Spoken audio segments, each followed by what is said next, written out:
Which one? That's what I was about. Just doing that.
the chairman, Aliyu Haider Mijinyawa. So are you happy to chat to me about the Network for Development and Foundation?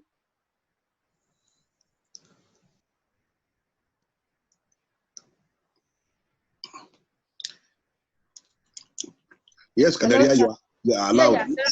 I'm just thinking we could use this opportunity to actually educate people about who you are a little bit more, rather than just wasting the minutes. So when did you guys set up, and what was the driving principle behind you coming together and thinking we need this kind of organization? I think we set out about 10 years ago, and the driving thing was the challenges we have been facing as a country. Of course, the challenges we're facing are too numerous to mention, but we feel that the society has given us a lot, and it is time to give back to the people. Most of us have excelled in their various fields of endeavors, and we believe that it is time for us to get out of the line of lamentations and get back in the field and actually do contribute, give our own contributions back to the society. These contributions and the membership, how do you determine the membership? Is it based on the two states, or you have to be like from either Jigawa or Kano, or is there other criteria for becoming a member? No, the membership is open to all Nigerians, so long as you have something to offer, and most people have something to offer, of course. It's just that our initial concentration has been on the two states of Kano and Jigawa, so that at least we have a pilot project that we can start making impact before we branch out to other states. Interestingly, on seeing the adverts on this webinar, many people from other states have called me personally and other members of the organization to seek for a similar program for their own states. So I think this is just a first in a series of what we intend to provide to the people. And there have been a lot of support from Nigerians within and outside the country to make contributions, because most people believe that our country needs help. Our country needs assistance right now in various sectors.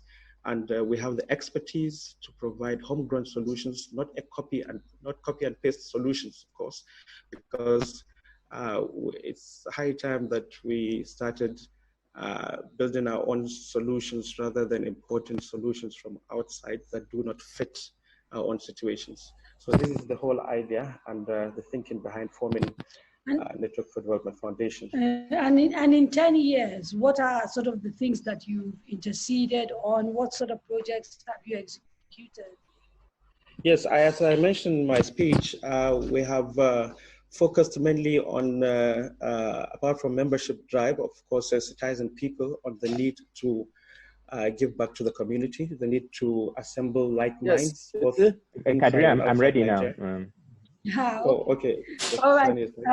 Chairman of the NDF, Malam Aliyu Haider Mijinyawa, thank you so much. I think it was useful that people got to hear about the work that the foundation is doing, because it's always good to get a background of the people who've decided to put this important webinar together.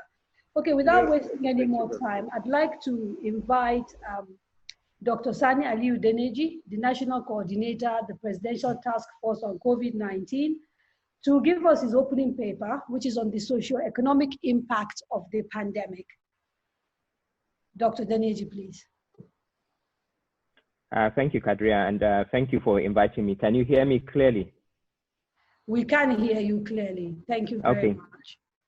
So I believe I have a PowerPoint as well. I was wondering if it can be shared. I sent a PowerPoint earlier on. Yeah, I'm sure the organizers should be able to share it on the screen. Yes. Okay. So if they can go on to if it doesn't work, but you can share your screen as well with us, right? Yes, I can. Although I need two screens really but if they can, Ali, are you able to share my slides, please? They're putting your presentation now. Okay. Well, I think I will start while they put up the presentation. So as we know, Nigeria is facing quite huge challenges because of the COVID-19 pandemic, and what started as a health crisis has now imploded into what is fast emerging as an economic and fiscal crisis. And the situation in our country is particularly complicated by a health system that's very weak, low literacy levels, poverty, a large section of our population having pre-existing health conditions, and also the issue of public trust, because people don't seem to believe what government says, generally speaking. Currently, just going through the numbers quickly, we have at the moment just over 16,000 cases, of which 6 are active, with 420 deaths, unfortunately. But what we need to remember is that the number of true cases in Nigeria is significantly higher than what we are currently reporting. In fact, I strongly believe that it's probably as much as 7-fold. In other words, for every 1 case we report, we probably have 7 cases that are undetected. Of course, it's clear, it's very clear that we have a crisis. What is not in doubt is that we are currently in the exponential phase of the pandemic. We have widespread community transmission, and this is further worsened by the nature of our urban centers. We have populated slums, heavily populated slums. We have a lot of informal settlements. We have people within staying in houses that are clearly congested. And this is the perfect recipe for a high transmission rate. The only piece of good news I would say with this situation is that, as we all know, we have a very youthful population. About 50% of our population is below the age of 18. And this is likely to mitigate the severity of the illness that we have been seeing in other parts of the world. So if we go, I can see the slides are now up. If we go on to the second slide, if we can move on to the second slide. And while that's happening, I'll just tell you a little bit about the impact of COVID-19 on our country's already fragile health system. It's estimated that about 20% of those with COVID will develop symptoms requiring hospitalization, of which about 6% may need assisted ventilation. Of course, for a country like ours, where we have only 330 ICU beds, and at the moment, our isolation capacity across the board is 7,000 beds nationally. It's no surprise that only 20% of those we diagnose positive are currently under supervised isolation, i.e. only 1 in 5. And based on current estimates and projections, we are already far outstripping our available capacity for isolation. And we are also going into a lottery situation when it comes to people that are very severe, requiring intubation. Already we have seen that in some of the large centers, like in Lagos and now in Abuja, where people are now struggling to get onto ventilators. Of course, this is not public knowledge, but clearly we are seeing increased mortality among people presenting to hospitals. And sadly, some of them are actually dying just as they arrive because they are coming in very late. So the laboratory testing remains the main Achilles heel for the entire response. So for Kano, for instance, the number of tests per million of the population is about 160. For Lagos, it's 600 per million. And for the FCT, it's 780 per million. But the positivity rate, i.e. the number of positives per test, is a more reliable marker of testing adequacy. So if you have a positivity rate of less than 10%, it means that you are really testing a good chunk of the population. If you have a positivity rate of more than 10%, it means that you are actually under testing. Some states, I will not mention the states, but there are some states that have positivity rates as bad as 70%, which means that they are only testing a few and only those that are at the highest risk of having a positive result. So for instance, the testing positivity rate for Kano is 22%. So it's much, much higher than the 10%, below the 10% we would want. For Lagos, it's 26%. So in both instances, we are really not testing enough. But for the FCT, it's 8%. And you might say maybe that's because the federal government is there. But FCT appears to be the only part of the country where we are actually testing as much as we could. So moving to the economic side, the decline in oil prices has come at the same time as the COVID pandemic. And as we know, the oil sector contributes 65% to government revenue and 90% of total export earnings. And based on our federal 2020 budget, which is currently being changed, if our oil prices remain below $30, this translates to a decline in expected oil revenue of almost 50%.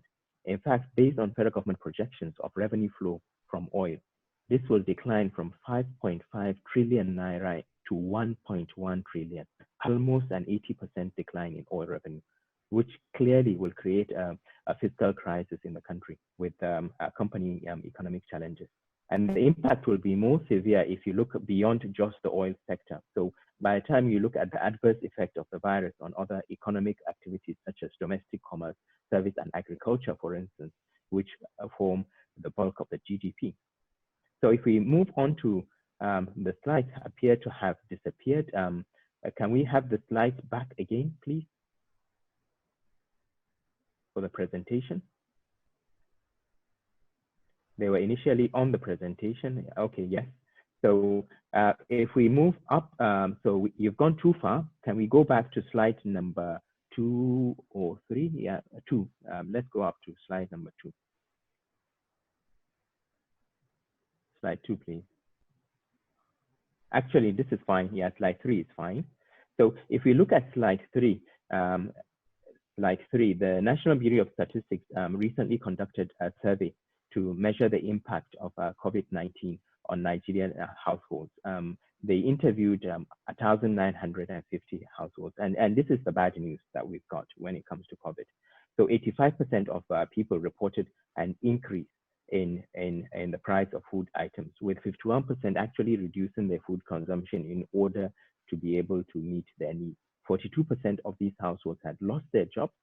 38% of households had school children that were unable to engage in any form of learning. 79% reported a decrease in household income, and 26% could not afford access to medical services. If we move to the next slide.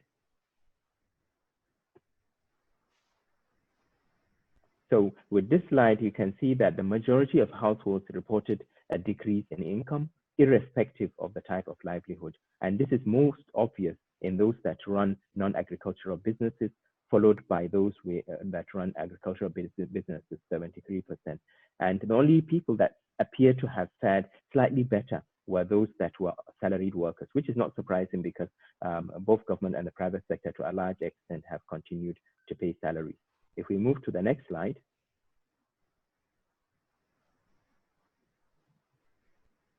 So here we can see the impact of job losses in the 3 key sectors of the economy. So commerce, service sector, and agricultural sector. And across the board, the impact has been quite significant. 14% of respondents working in the commerce sector have lost their jobs. This is equivalent to 60% of all those working in the sector prior to the pandemic. 36% of those in the agricultural sector, of which 9% had lost their jobs, and 17% of respondents in the service sector, of which 9% had lost their jobs. So quite significant. If we move on to the next slide.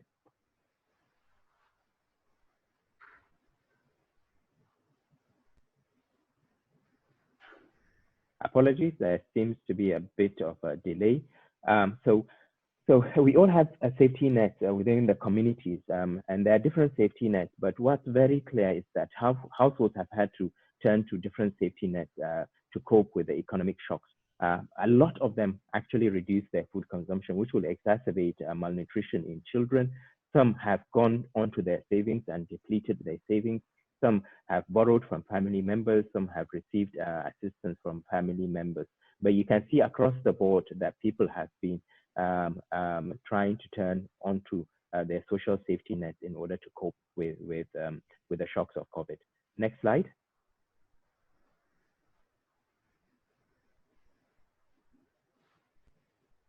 And across the board, compared with with the last 2 years, the percentage of households experiencing different forms of economic shocks has increased across the board.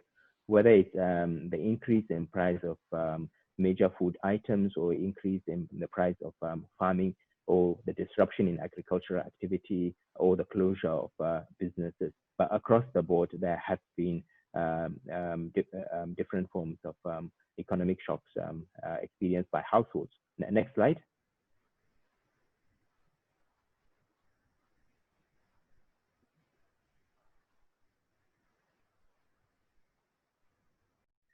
So, so here we will talk about, so people keep on asking, well, why do we close, why do we restrict movement? Why do we have lockdowns?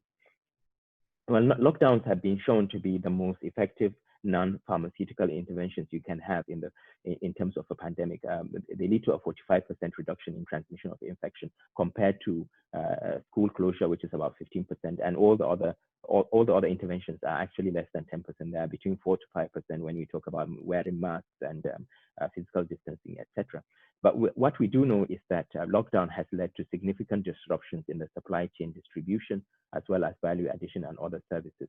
And despite exemptions we place on certain essential duties, the oil sector, manufacturing, and agricultural industries have struggled to really deliver their core services. And this has had a really significant impact on the informal sector, which forms 65% of our country's GDP. The Naira has also come under severe pressure. It's compounded by the negative effect of remittances. So in 2018, 80%, what came into the country in terms of remittances from outside was equivalent to 80% of the federal budget. And the reduction in remittances would have a clearly negative effect on the economy and well-being. And inflation rate has also gone up. It's gone beyond the 11% target that we were thinking of will happen.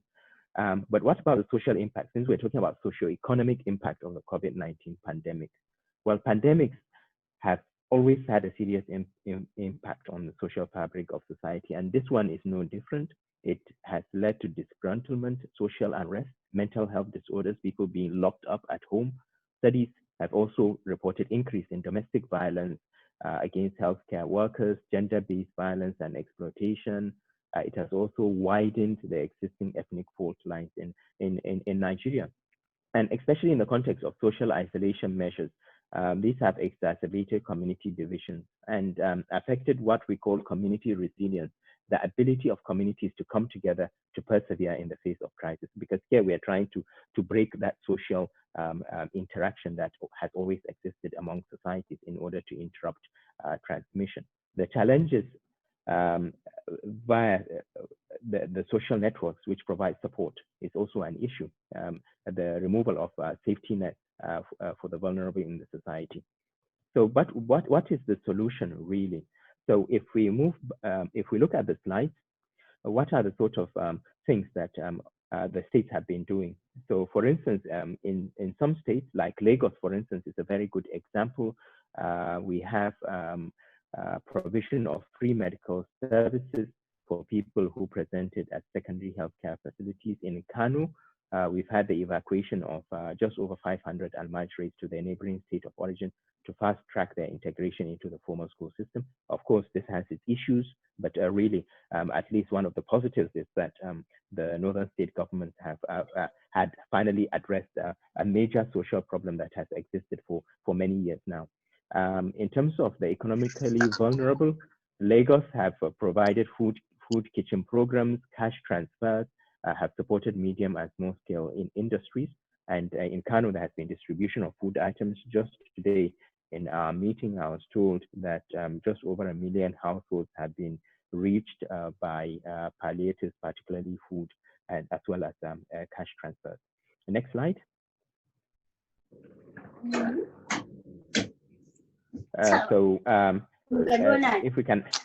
If we can have the next slide, please. So what about at the national level? At the national level, we've got the Federal Ministry of Humanitarian Affairs leading in the disbursement of conditional cash transfers and food items to the various states that were locked down. We've got the Federal Ministry of Trade and Industry working with local manufacturers. We've identified at least 6 local manufacturers that are able to produce PPE. So a lot of the bulk of PPE procurement could be going locally instead of buying things from China. The central bank has established a fund to support the country's economy, and the Federal Inland Revenue Service has also introduced tax relief measures. Next slide. So apologies, this is taking far beyond the 10 minutes I've been given, so I won't be surprised if I get kicked off fairly quickly. So really, what is the solution to the challenge of balancing lives with livelihood? So there's no doubt we need proper targeted precision interventions. We need more social protection schemes. We need fiscal stimulus, and we also need to mobilize additional resources from the donor community. Kano is a typical example. When we had the crisis, but people actually didn't react to the resources we put into Kano didn't come from public sources. It came from the goodwill of the donor in the private sector. And risk communication is also very essential. It's really important, getting people to trust what government says. Next slide.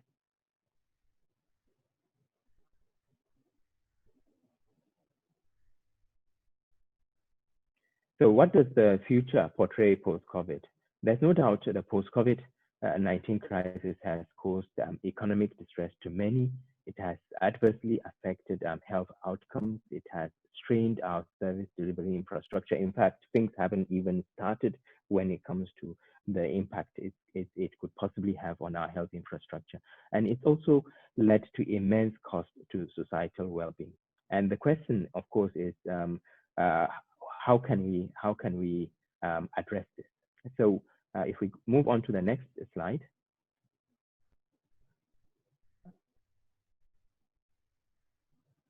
So any post-COVID recovery plan will definitely need to have certain elements.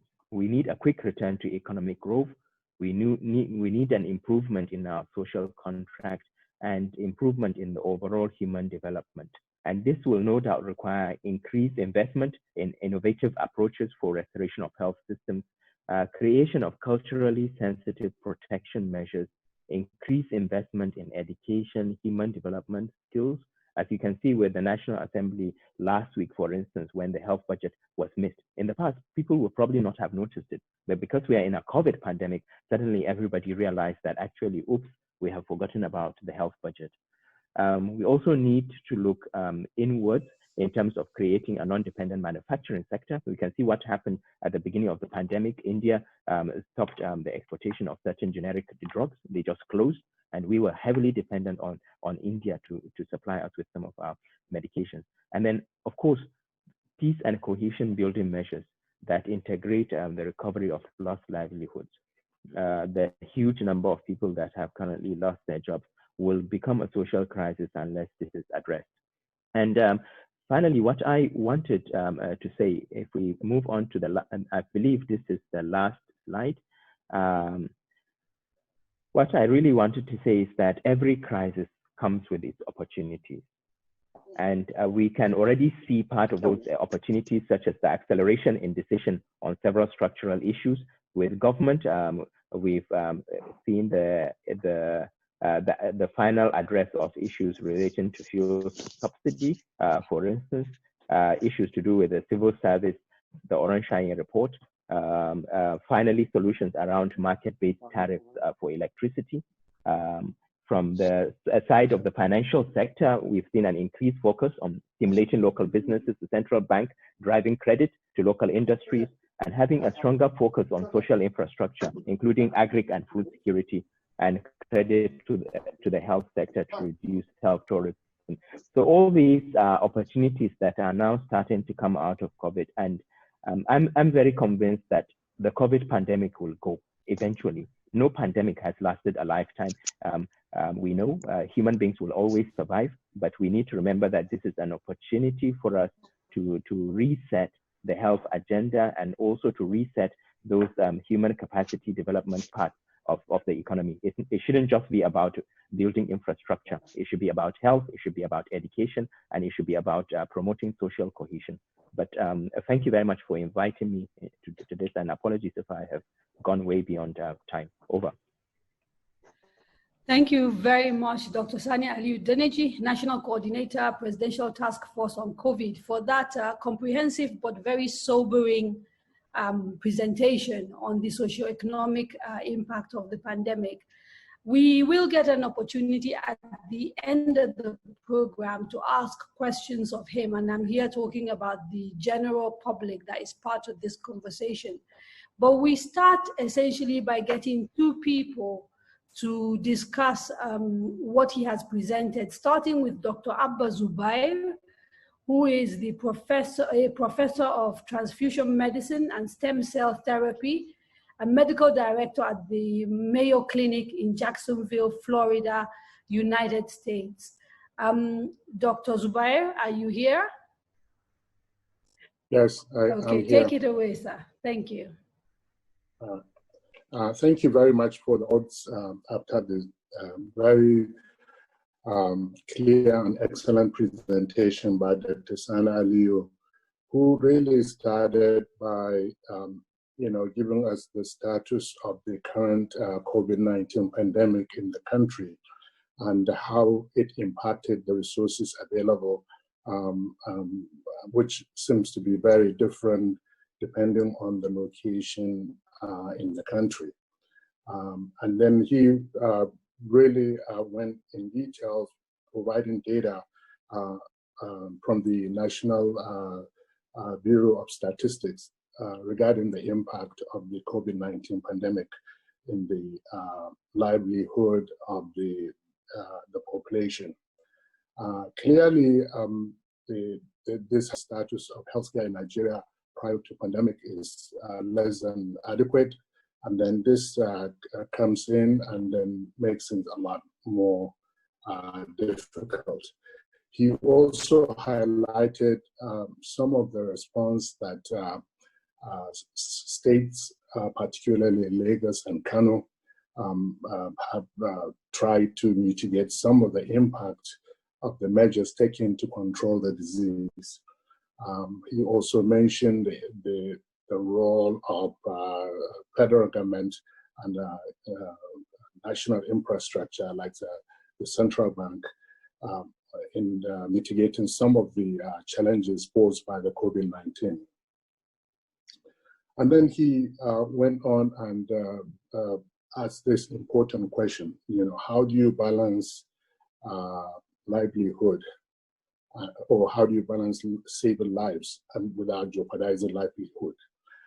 I think in the other words, you can say, how do you balance ensuring health but not jeopardizing economy?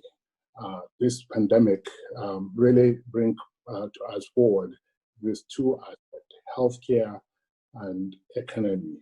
And it looks like in managing the pandemic, if you try to, healthcare is paramount, you can say, is number one, and economy the second. But that is only true in the short term. In the long term, maybe economy becomes even more important than the healthcare. And the measures taken, which you can kind of group them into two, either lockdown, which is really addressing the healthcare, the saving lives, versus reopening the economy, which also address livelihood. I think the two states that we are focusing today really did the right thing from the beginning by imposing some strict measures and locking.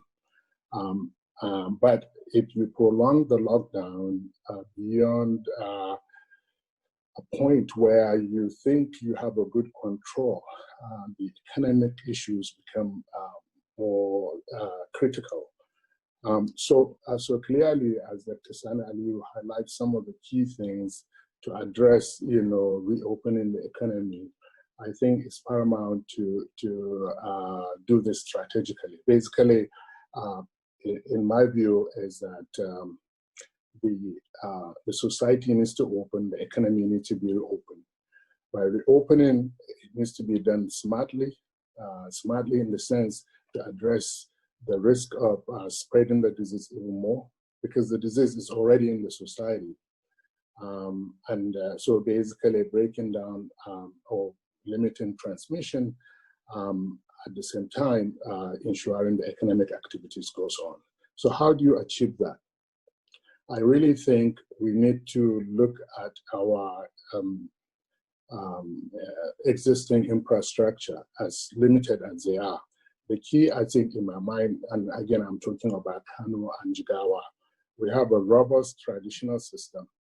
I think we should utilize that in educating the public about the concept of, social distancing, wear a mask, as the economy open. So basically opening the economy, but clearly you need to take measures. What are the measures? I heard Dr. Aliyu said wearing a mask is not as effective as lockdown, but it is effective. And maybe rather than to say everybody should wear a mask, if it's not necessarily, if it's not feasible, is to say maybe those who are symptomatic should wear a mask. And symptoms can be anybody who has fever or any respiratory symptom, whether it's COVID or not. The public needs to be educated that they need to wear a mask, and they are doing it to protect their loved ones around them. And I'm sure people do that. Personal hygiene is very important and is in our religion. So I think it can be easily understood. And like Dr. Sani said, every crisis, as there as it is, it might be an opportunity. And I think this is an opportunity for the population in Kano and Jigawa, with leadership of government, to institute hygienic measures. Simply get rid or cover all those open sewage, the gutters in the urban areas, and clean up the living environment of the population, especially in the urban centers. It is a great opportunity that would clearly enhance the health of the population, not only just COVID, because today we are talking of COVID, but we know that that would be another pandemic. And these measures are universal, meaning personal hygiene, social distancing. The same situation would go over again and again in another pandemic. So making the public understand it, I think definitely that would make the population able to cope with this pandemic and future pandemic. Now, when we're talking about economic activities, clearly we have to open up our markets, but we need to do it smartly. I'm very well aware of how our markets, especially if you think of, let's say, Kantin Kwari, Kaso Kurimi, Sabangari, Singa, these are highly congested places. And I really think as we open the market, we need to be smart about it. In my mind, those people that do not have a stall or shop, they are squatting in front of the shops, needs to be identified and then be given places elsewhere so that the place shouldn't be congested. And people going into the market should be wearing masks. Those are the simple basic things, but it requires public awareness and education. So in summary, I think this presentation is timely and very important. And I think Dr. Sani Aliyu did a great job highlighting the impact and what needs to be done.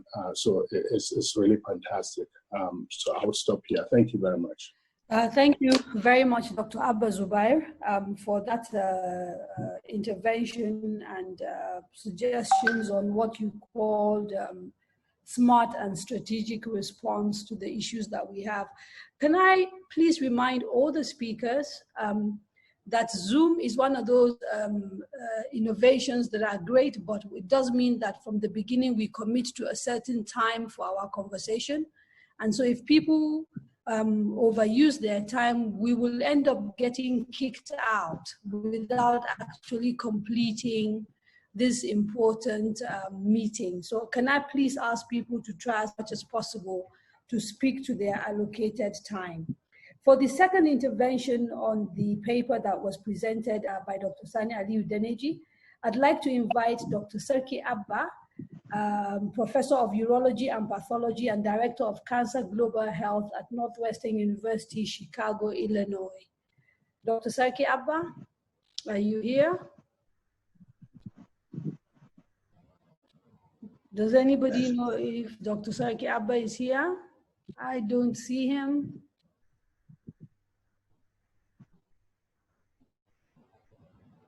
Okay, he isn't here. So I think what I'm going to do is I'm going to take a little break away from the program the way it is organized, because Alhaji Tanko Yaka says finally joined us, and I'm going to use this opportunity to get him to give the keynote address that he was supposed to give at the beginning of the program, and he had technical issues, not his fault at all. Assalamu alaikum, sir. Alaikum assalam. Nice to see you. Fine, thank you very much. Yes. Yes, sir. Please go ahead. Okay. Well, I will, having the problem of connectivity, I will just go straight to the important points that I have. I realized that I was invited to this discussion because of the role I played during the first military government in Kano State of late Alhaji Audu Babu. The government was adjudged successful in terms of achievements of the issues that the government decided to pursue. I will just summarize the factors that I think led to the success of that administration. Number one is the visionary and committed leadership of that government. Number two, professional and dedicated civil service. Number three, proper planning, monitoring, and evaluation of the activities of government. Four, accountability and judicious use of resources. Five, synergy and collaboration with federal and local government, as well as international organizations and donor agencies. Six, long and uninterrupted tenure and consistency in policy and management. These are essential ingredients which we were lucky to have at that time. It is important to look back at these factors and successes recorded as we face current challenges.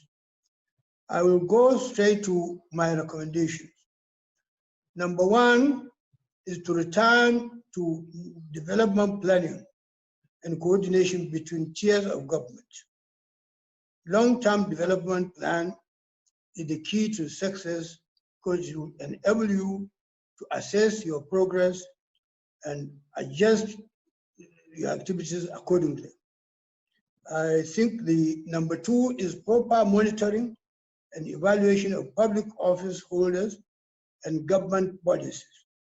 Number three, complete reorganization and reorientation of the civil service, which must include the recruitment and training and deployment of civil servants based on merit. Four, involvement of women, youth, and vulnerable in our development efforts. Five, specific focus on STEM, science, technology, engineering, and mathematics education. Six, development of information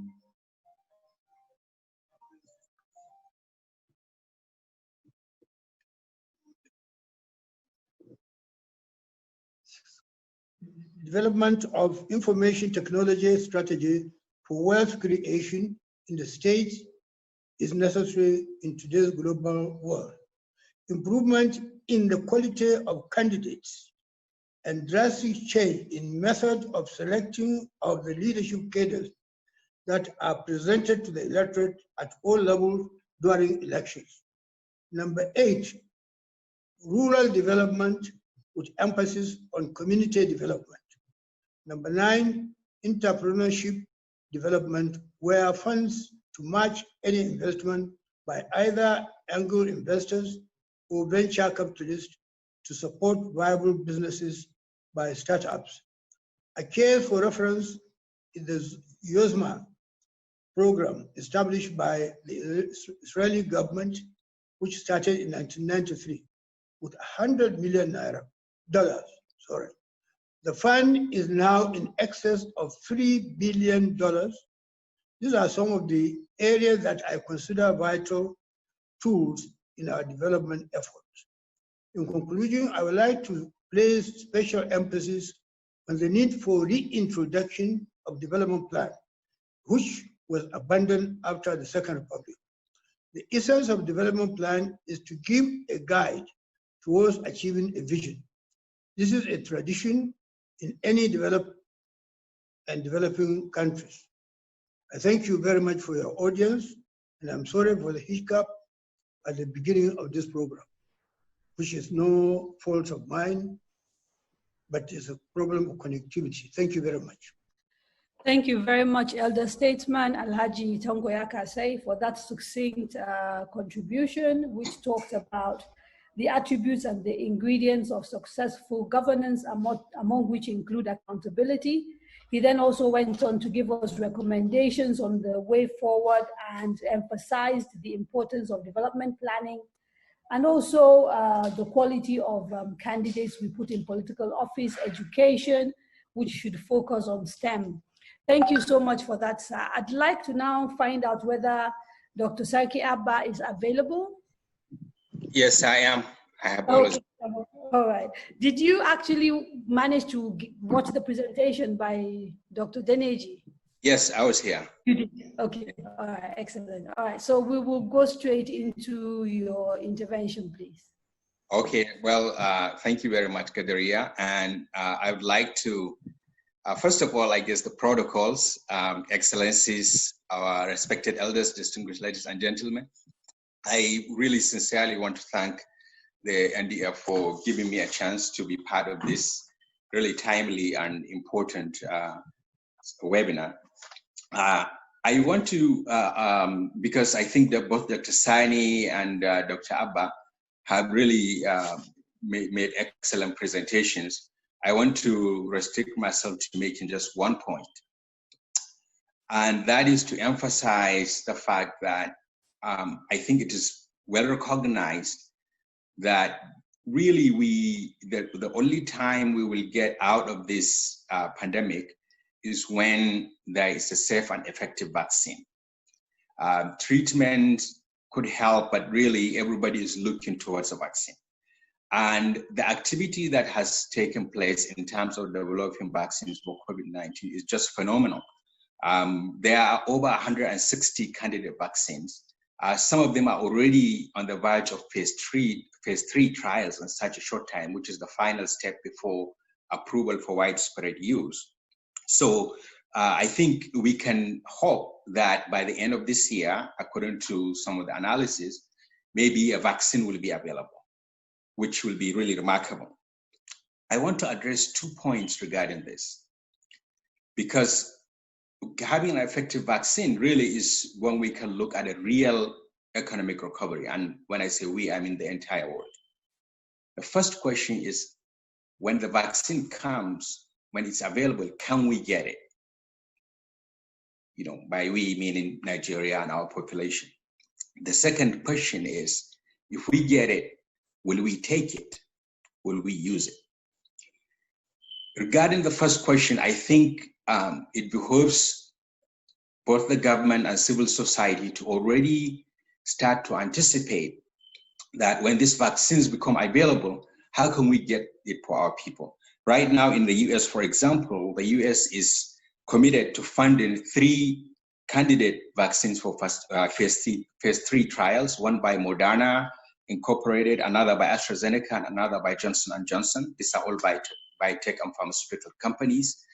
And as you can imagine, all the nations in the world will be interested in first giving this to their people, not only because of the health implications, but because of security and economic implications. So there's going to be a lot of competition in terms of availability. I know China also is developing their vaccine and many other places.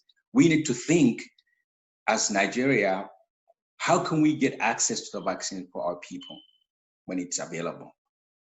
Something related to that is we get it, maybe we need to prioritize who gets it first, maybe the healthcare workers who are on the vanguard, so that we protect them and so on. That's a big topic, but I will just leave it there because of time. The second issue is, if the vaccine is available, will we take it? And I don't have to tell you about this socio-cultural situation we have in Nigeria, especially in the north. We know the history of polio vaccine and the resistance to taking it.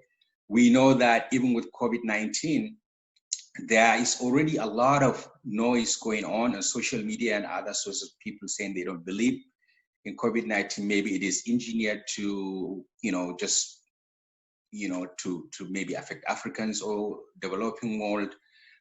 There is a lot of confusion about it, and you can anticipate that there will be a lot of people who will come out to oppose the vaccine. There may be some good points regarding how you use the vaccine, but there will be a lot of resistance. And so we need to think as a society, what do we do? Our experience with polio is probably going to be can be put to good use. The government, the traditional institution, the religious institution, they need to be on board.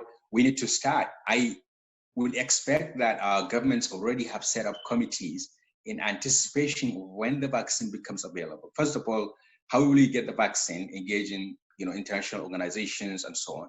And when it becomes available, already start planning from today the anticipated problems that will be faced in terms of resistance to the vaccine. Because if we get it and our people don't accept it, it's going to have major implications. We will not be able to travel, business will be affected, religious and economic activity, visits and so on will be affected. So I just wanted to stop here and hopefully that this will be food for thought for all of us in terms of what we have to face in the future, because this disease is with us, and we hope that we will get a vaccine for it very soon. But we need to see how we can benefit our population as well. Thank you.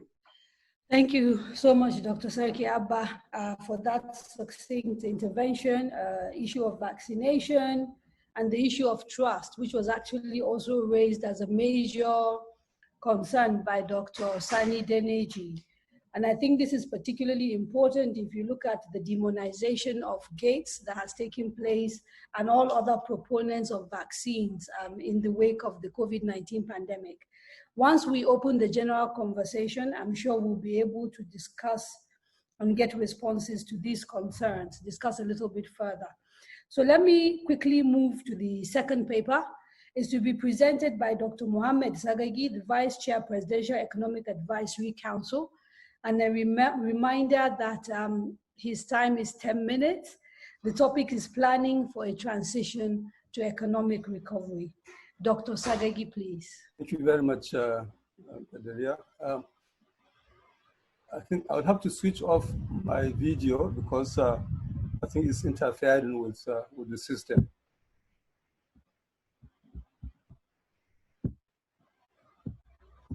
So I think maybe, can I switch off? I'll have to switch off this system. Sorry about that. Yeah, it's perfectly fine. Once we can okay, can you hear me? Yeah, we can hear you and we can see the slides. So that works. Okay, all right. Yeah. Okay, so I would like to thank the organizers for giving us this opportunity to participate in this. I think it is an excellent initiative with the two states coming together in search of solutions to common problems. All too often we ignore the potential benefits of regional cooperation in development. Kano and Jigawa with a combined population of about 20 million people, they constitute approximately 10% of Nigeria's population, and nearly 18% of northern Nigeria. And any development outcomes in the two states would certainly have an impact on the country. Unfortunately, they should also bear in mind that they are not so formidable when it comes to economic development. Their combined GDP is about 16 billion, which is merely 3% of Nigeria's GDP, and probably about 30% of that of Lagos. I mean, Lagos has a population of only about 15, 16 million people. Having said that, let me also just state a few basic facts. The first one would be that before COVID-19, Nigeria has had economic challenges. Although we exited the recession in 2017, our economic growth has been very slow at about 2.5% per annum. That is at the end of 2019, compared with a projected rate of about 4.8%, and especially a population rate of growth of 3.5. In other words, our population is growing much faster than the economy. And then we had all what the economists call the fundamentals, very weak, rising inflationary pressures, high rates of unemployment and underemployment, high levels of debt and debt service ratios, declining reserves, and negative trade balance.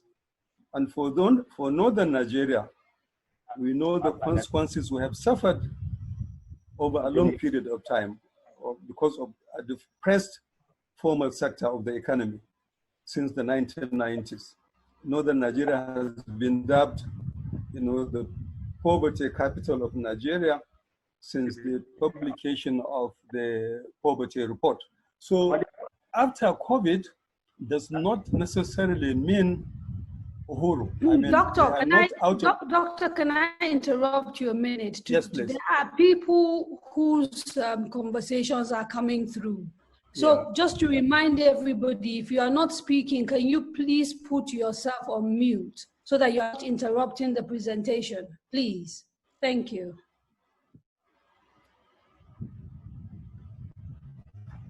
So, Doctor, please go on. Yes.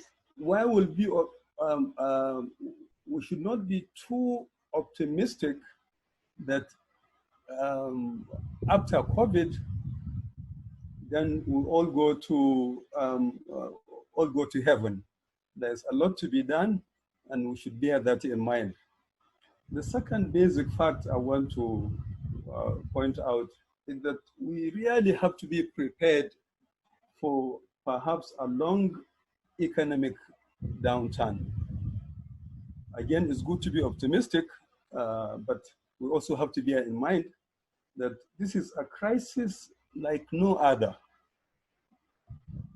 It began, if you remember, at the end of 2019 as a health crisis. And then it snowballed into an economic crisis by March. And then, a humanitarian crisis and perhaps a security crisis. So these are things that you have to bear in mind. We should not assume that the economic downturn will go away anytime soon. The crisis is likely to do so much structural change to the economy that perhaps we need more than 24 months to address the situation. Nigeria's GDP is expected to decline by about -3%. We expect about 25 million or so people to lose their jobs, in addition to the current 20 odd million people who are out of job. So this is the second fact, that we have to think long term, and we should not assume that all is going to be well in 3 months or 6 months or even 24 months. The third thing I want to mention, and that will also manage our expectations, is that in truth, the state governors, and not only Kano or Jigawa, but all state governors, have limitations when it comes to economic development, especially planning. You know, as federating units, their economic growth prospects depend largely on the dynamics of the Nigerian economy. They need a strong and healthy Nigerian economy with a stable macroeconomic environment, you know, for their development. And then, of course, through national fiscal and monetary policies, the national government influences resource allocation and utilization, wealth creation, employment generation, and so on and so forth. And therefore, you also have to, although they have to try, but there are limitations, and we must bear that in mind in order to manage our own expectations. Now, Madam Sani has made this point, that crises pose challenges, but they also provide opportunities. And in order to mitigate those challenges and explore opportunities, we have to plan.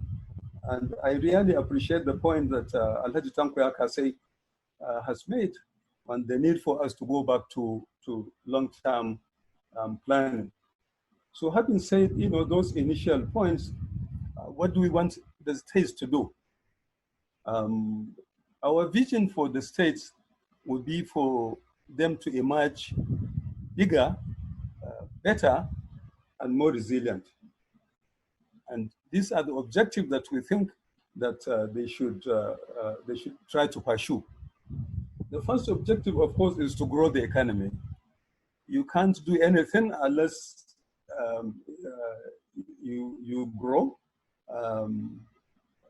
Lack of growth will constrain jobs, will constrain revenues, and so on and so forth. But then to grow, you must also intensify investment promotion, and you must improve the productivity of local enterprises. So you must get more investments, and also ensure that the investment that you have are productive. And the second objective is to ensure that your growth is inclusive. Inclusivity here means that no one is left behind, and that can be seen in the next slide. Can you show the next slide? And ensure that no one is left behind, and that would include implementing all the social development goals that we know now. It's 17 of them. The third objective is to ensure that this growth that we attain is sustained and is resilient to future shocks. In other words, I mean, once we grow, we should ensure that if there are other shocks in the future, we are resilient enough to overcome the challenges. So those are the three major objectives: to grow, to ensure that the growth is inclusive, and to ensure that is resilient. So I have identified in the next slides a couple of principles that I call the principles of transition to recovery. Can we go to the next? Yeah. So at this point, the first one has to be made by the speakers. The first one is that we must strike a balance between saving lives and saving livelihoods. We save lives by tackling the health emergency. we save livelihoods by stimulating the economy. Anyhow, banana no. Okay, again, I am hearing a lot of voices. People are talking and they're not muting their mics, so they are interrupting this presentation for other people. Can we please mute our mics so that whatever we say doesn't interrupt the presentation? Thank you. Sir, please go on.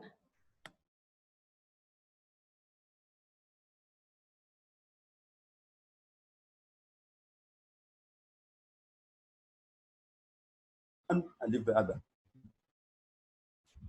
The second principle would be that we must also support the poor and the vulnerable. And we do that by implementing fiscal measures that provide immediate comfort and security to them. It is obvious from the slides that Sani shared that the impact of the lockdown measures falls heavily on the poor and the most vulnerable. Nigeria's informal sector, which he also showed, constitute about 70% of its businesses. And this will suffer most. The informal sector operators who have no stable income and are not covered by any form of wage protection. The third important principle is that we must build partnerships with the private sector.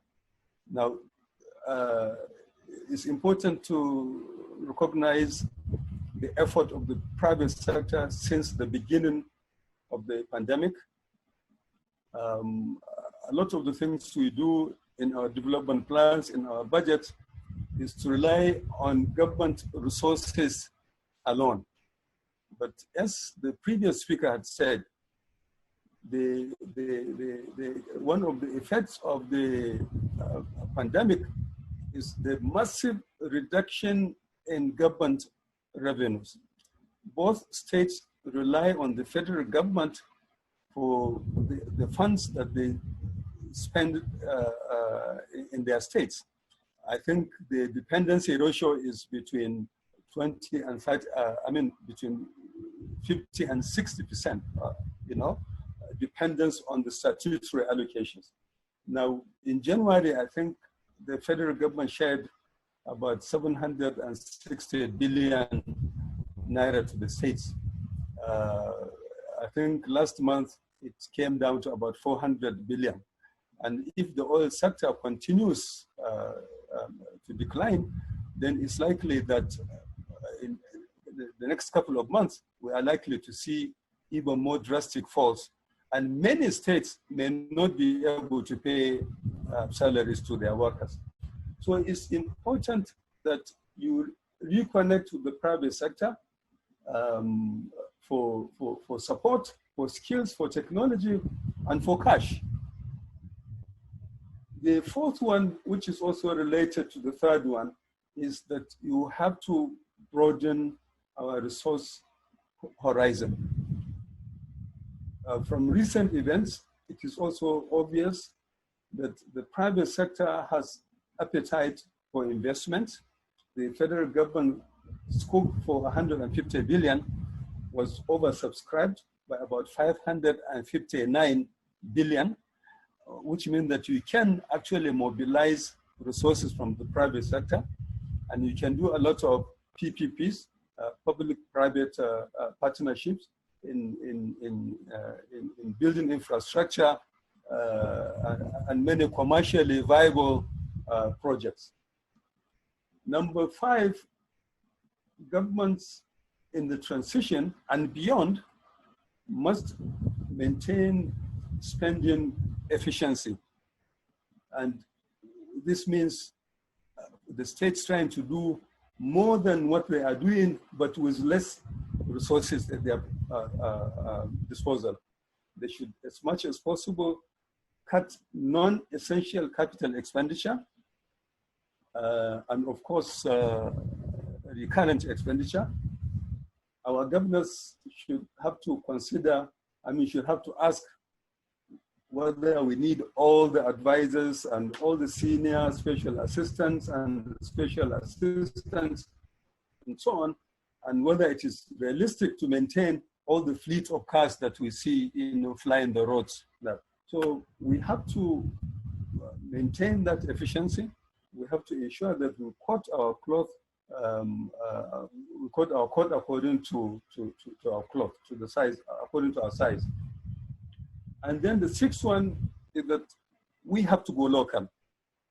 Going local means that, anchoring our development on local resources and also on the resourcefulness of our people.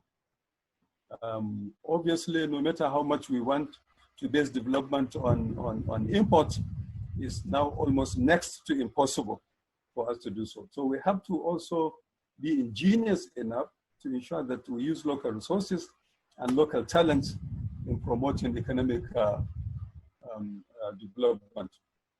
And then finally, the final principle is that the state governments must endeavor to align with federal programs. A lot of the support programs we have talking about will be coming from the federal government. Dr. Sani has mentioned how much the CBN is spending to support micro enterprises, to support manufacturing, to support agriculture, and so on and so forth. A lot of the people in this part of the country would have difficulty accessing this kind of support programs.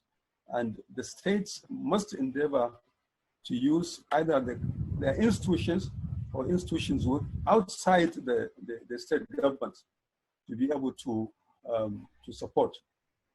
Now, on the basis of these principles, can we go to the slides, please? I have gone beyond all these slides that you are showing. So on the basis of these principles, which sectors of the economy should the states support in the transition? I have singled out about 3 or 4. The first one, of course, is agriculture. And obviously, support for agriculture should also be selective. Smallholder farmers should be supported to access finance.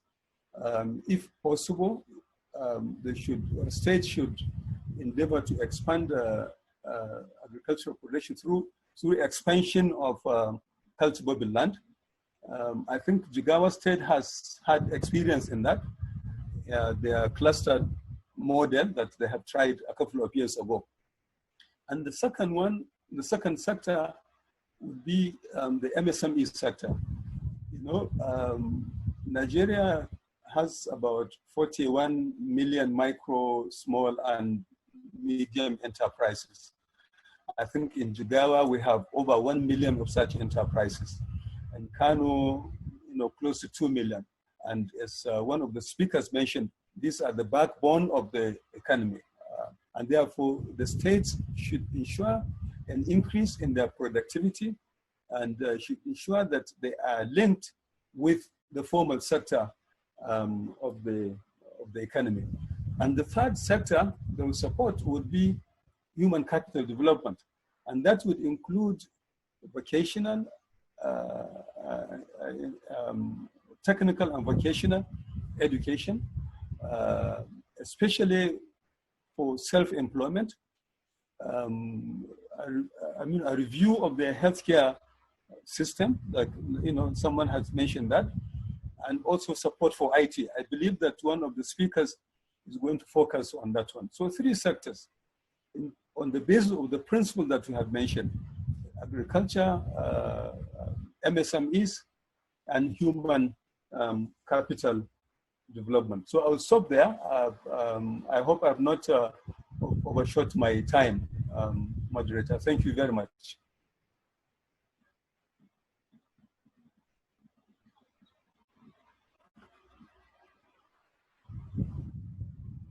Thank you very much, Dr. Sagagi. Thank you for that presentation. We are running about 40 minutes behind, so I won't waste too much time. I just call on the people who are going to be discussing this paper. I'm starting with Senator Ibrahim Hassan Hadija. Is he here? Distinguished Senator, are you here? No? Okay, we'll move to the next person. If he comes, he can join us. The second discussant is Malam Ismail Zakari, the former president of the Institute of Chartered Accountants. Is he here?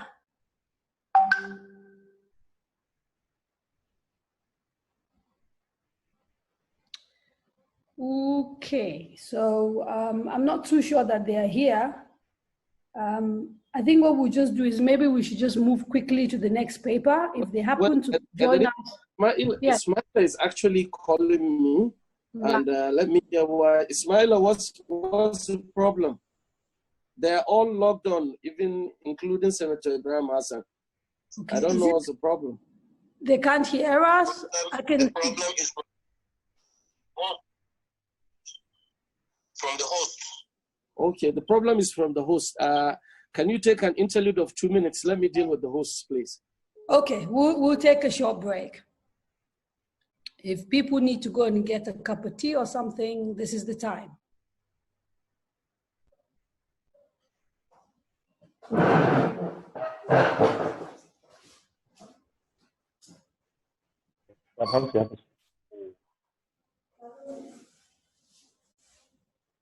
Nothing.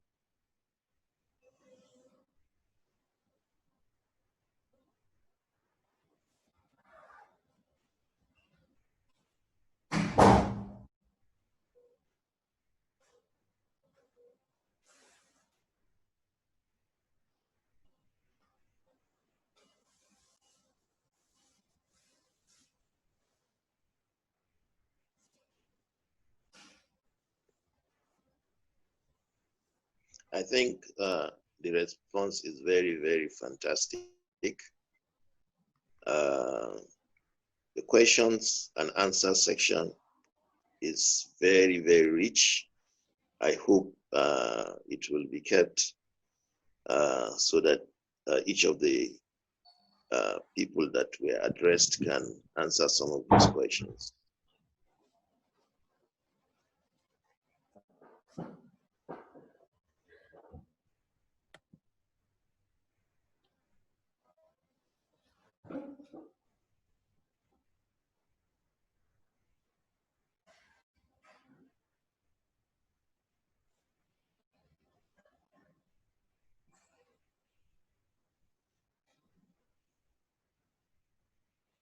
Are we ready?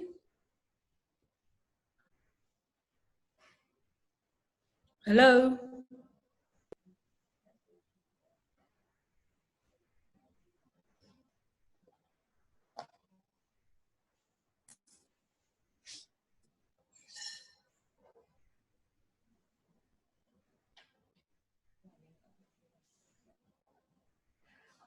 Senator Ibrahim Hassan Hadija, can you hear us? What about Malam Ismail Zakari?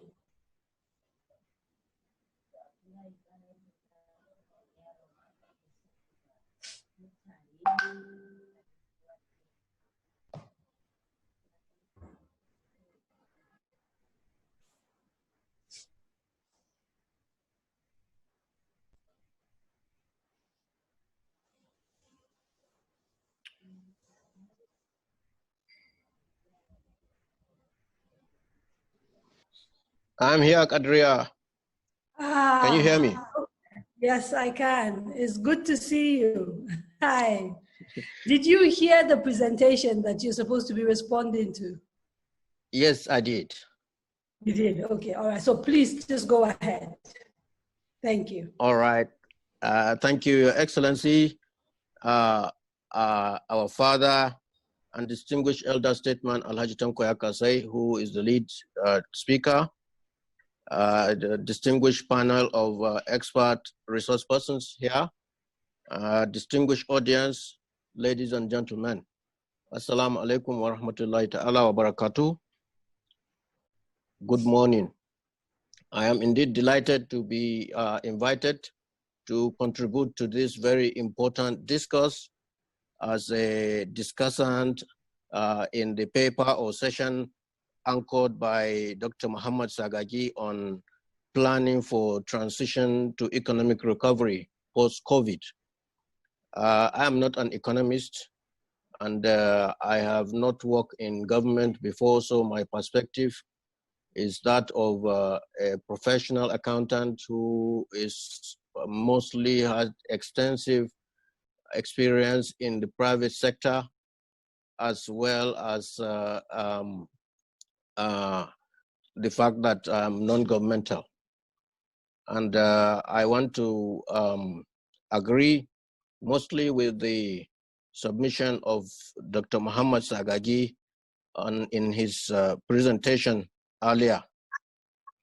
And I just have a few areas of intervention or contribution to make following the presentation made by Dr. Sagagi. The first area I want to talk about is his contribution with regards to the 5 basic facts, the underlying economic conditions pre-COVID. We had, of course, a lackluster economic growth, inflation, unemployment. Unemployment in the country, 23.1%, as reported by the Bureau of Statistics. But in addition, I want to say that there is also a high level of underemployment and very high level of youth unemployment and underemployment, which is above 55%. So if we are looking at Kano and Jigawa put together, then our population of what Dr. Sagagi called almost 10% of the country. So let's assume that almost 5% of the country from Jigawa and Kano are unemployed and underemployed. And that is really a major issue when we are talking about this COVID, especially on the socio-economic front. Dr. Sagagi said we should be prepared for a long-term downturn. Indeed, it is even because we are in the lockdown that we don't know that the economy is in recession. And we have a serious problem with that. Having slided into recession, what that means is that government revenue is going to fall very drastically. And if government revenue falls very drastically, I think Dr. Sagagi has also mentioned about the inability of government to pay salaries, even not to talk of other expenditure. I think salary is one of the most important expenditure that is priority of government anywhere. And if government is unable to pay salaries, what are we going to do? So that is why I disagree a little bit with Dr. Sagagi, who states that the states have limitation in terms of what they can do for economic recovery. I think they have a lot to do with it. Firstly, sir, the issue of the communication and information and communication alone is a key success factor to the success of any recovery plan. And I think that is left to the role is to be played by the state government. So I expect that both Kano and Jigawa state governments will do a lot about telling people if we are not going to stay in lockdown forever, but if we come out of lockdown, what are we expected to do to remain safe and healthy? It is very important for the government to publicize that. It's part of the plan. What are we going to do? Are we going to continue now to import food, or are we going to save our scarce resources and try to support locally produced food so that we can be self-sufficient? I think it's very important. And the other issue is that one of the most important things now that COVID has shown us is there is a very low level of trust between the citizenry and the government. And it is the role of government to try to rebuild that trust. So there is a big role for government to play in this area So I move on to the areas of opportunities. There is great opportunity really from COVID.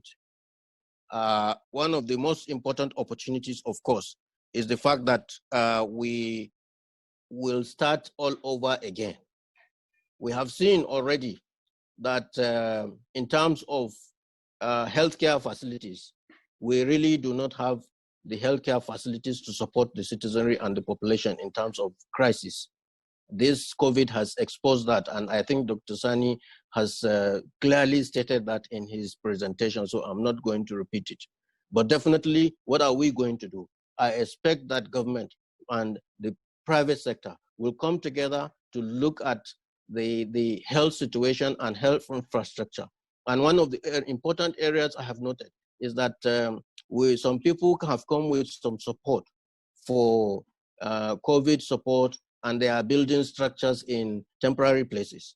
I thought that those places, they should have actually built the structures in permanent hospitals so that they will not be uprooted. Now they have to pay money to uproot the structure in the stadium and maybe transfer it somewhere. But if we put all the structures, so if we're going to do anything more, we should put all the structures in permanent locations rather than in temporary locations. I want to move quickly to look at the areas of additional areas of opportunity.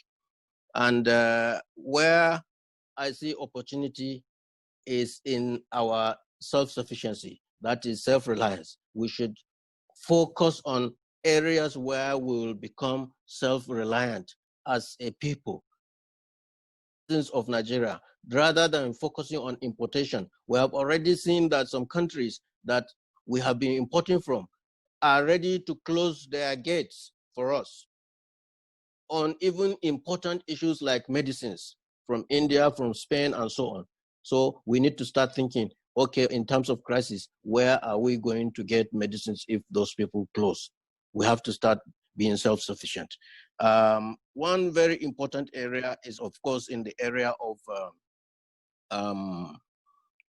promoting partnerships with the private sector. That is government partnership with private sector. We talk about funding. Banks, we don't have banks that belong to us that invest money in this area in our economies. Most of the banks take money from us and invest money in Lagos and in other places, but they don't invest money here. Our people do not access funding from them. And most of our people are averse to accessing funding that is based on riba. So I think that where our governments are required to, they need to support the non-interest banking facilities or non-interest banks that are in this location. And it is through the support of non-interest banks, if government are collaborating, that our people will get halal compliant facilities.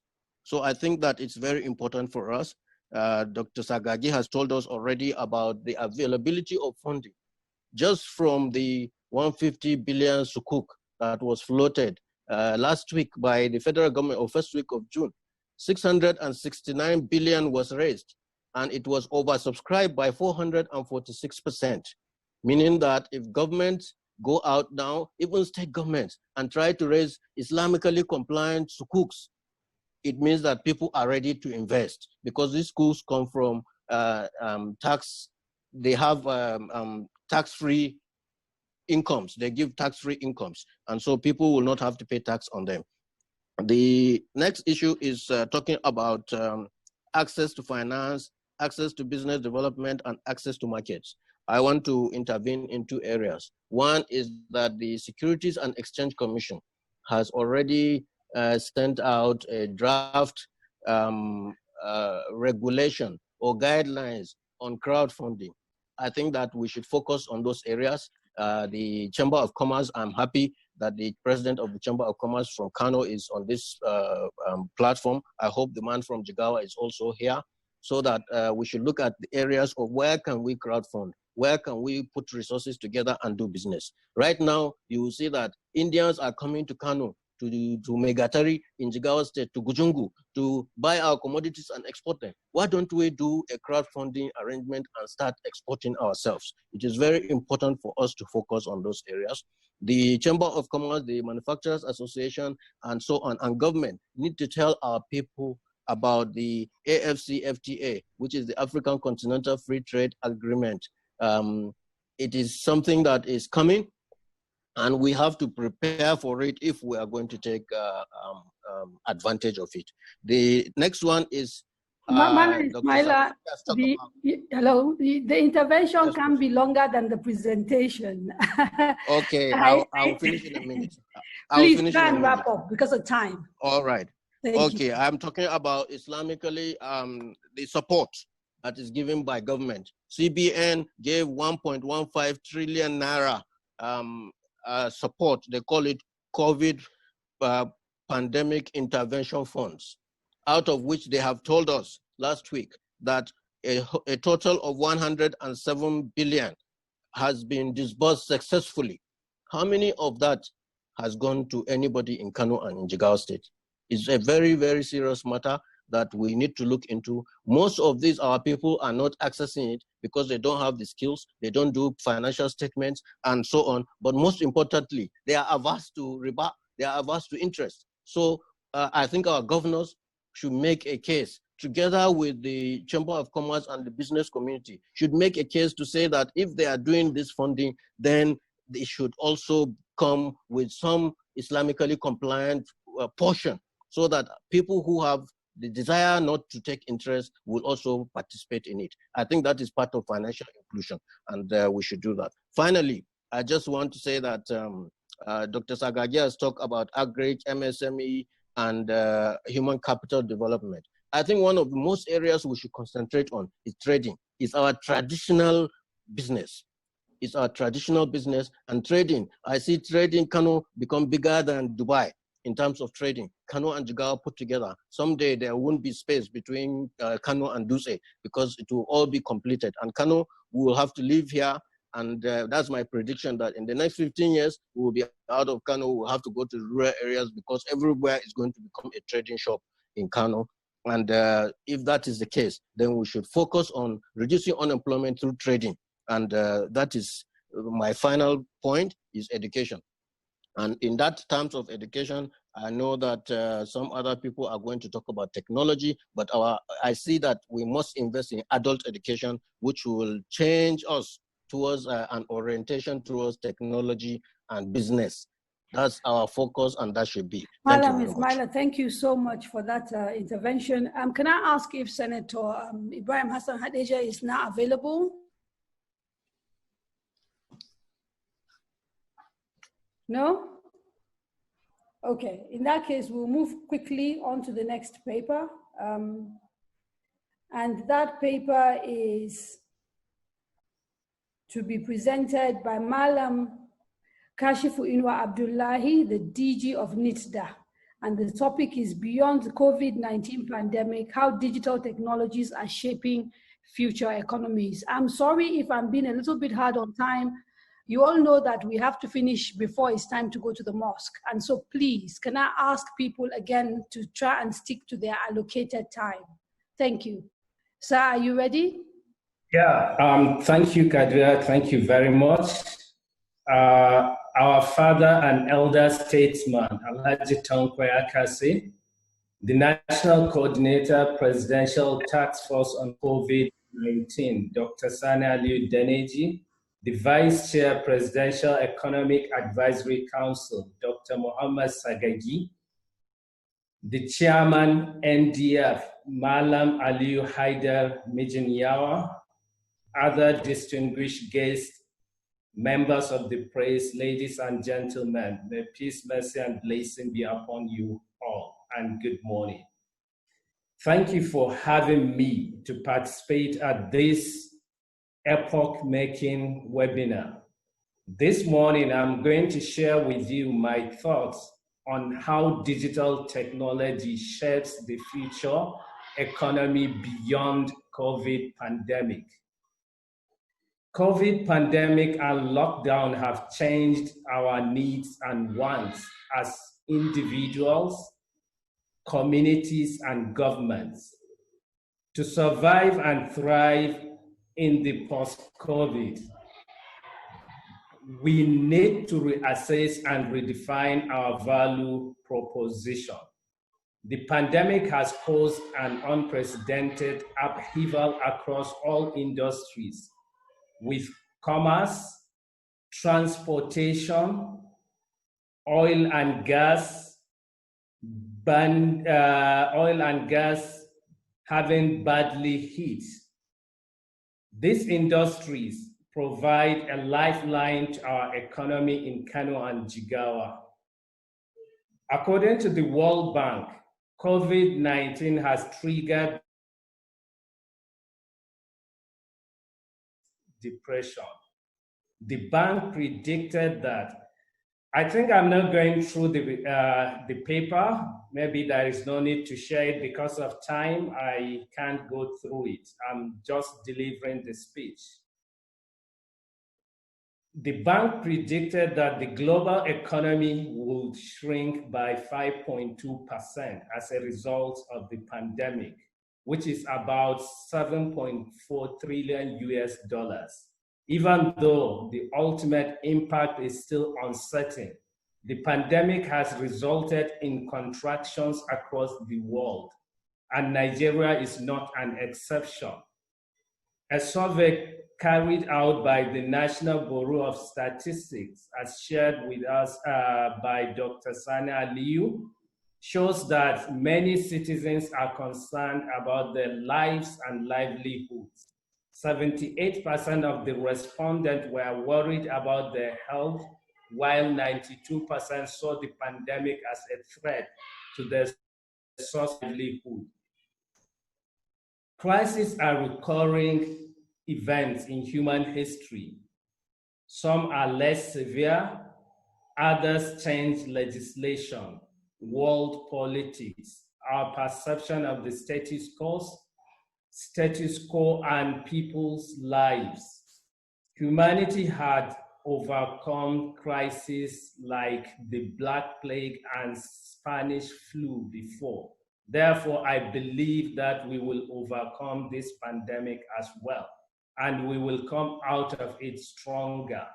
But when? That is not under our control. A clear objective and mechanism to exit and recover. I believe this webinar is setting the ball rolling for Kano and Jigawa to come up with a recovery strategy from this pandemic. COVID pandemic has catalyzed two significant changes in our economic landscape. We are embracing digital technologies and looking for a sustainable business model. As the crisis abates, we need to adopt what works well before and during the crisis.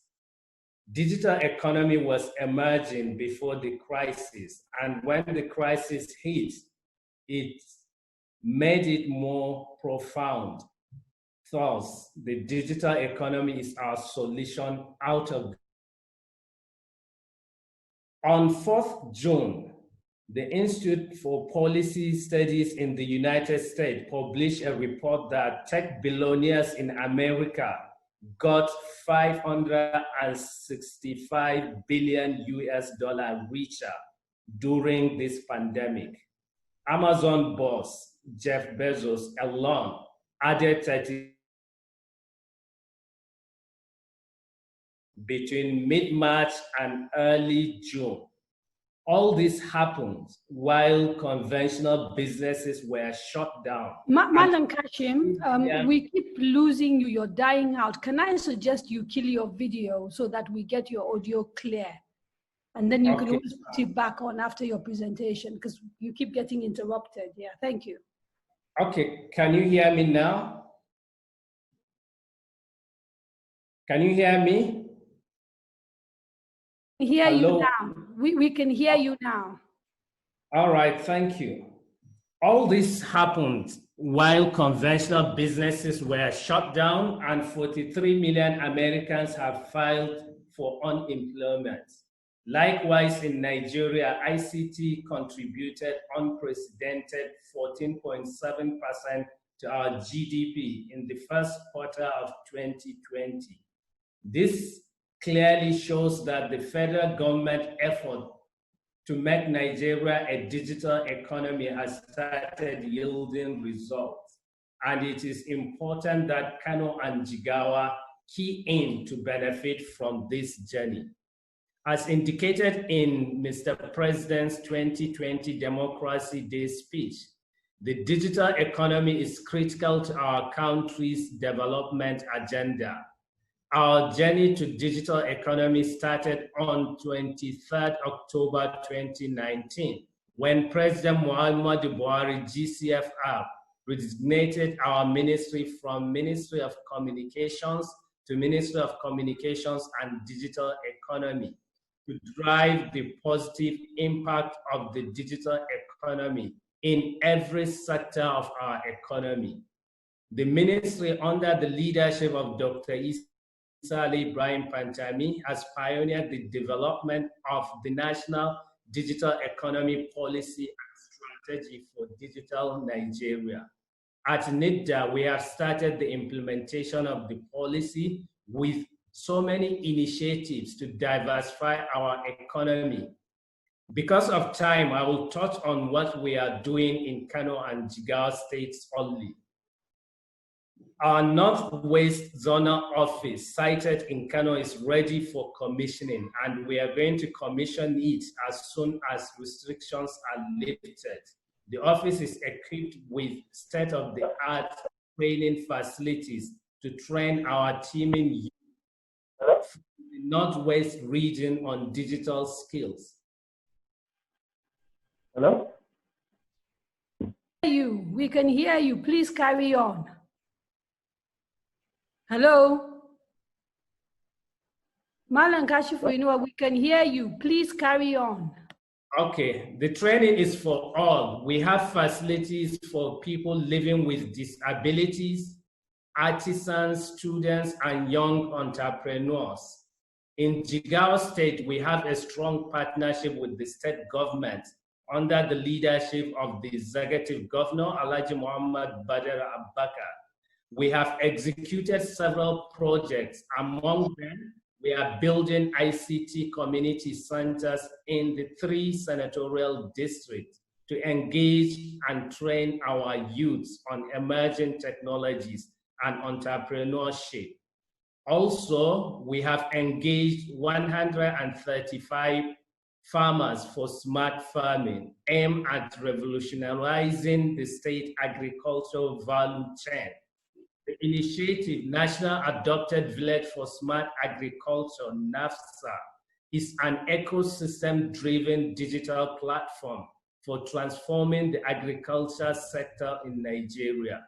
It was designed to help farmers, agricultural stakeholders, and ecosystem players navigate the journey across the agriculture value chain, from farm production to farm management, processing, harvesting, storage, marketing, and consumption.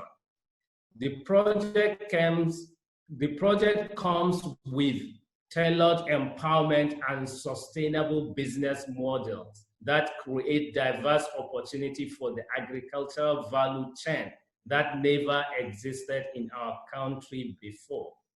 But the scheme was tested and working well in a country like the Netherlands.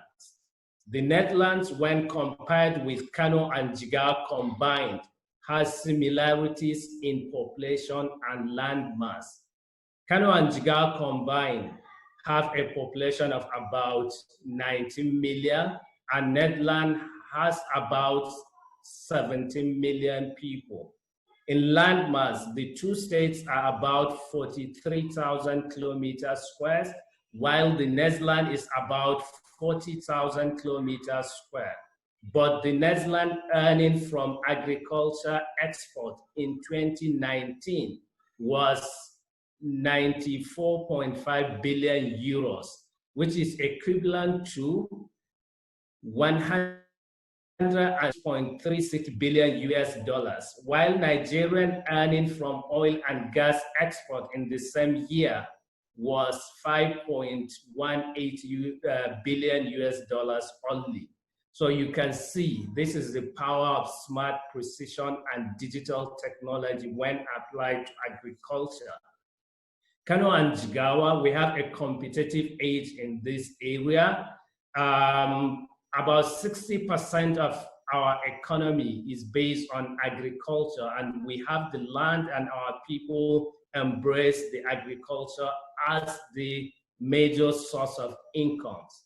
In conclusion, I firmly believe that the ever-growing youthful population of Kano and Jigawa can be a source of blessing if carefully harnessed.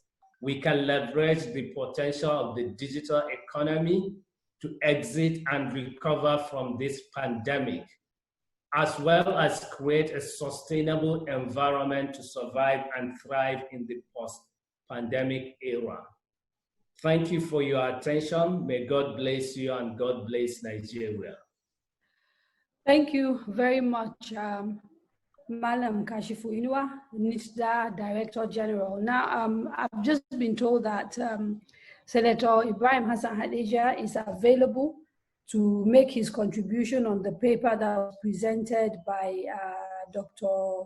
Sagagi on the planning for transition to economic recovery. We will take that very quickly before I invite the two discussants for the paper that has just been presented.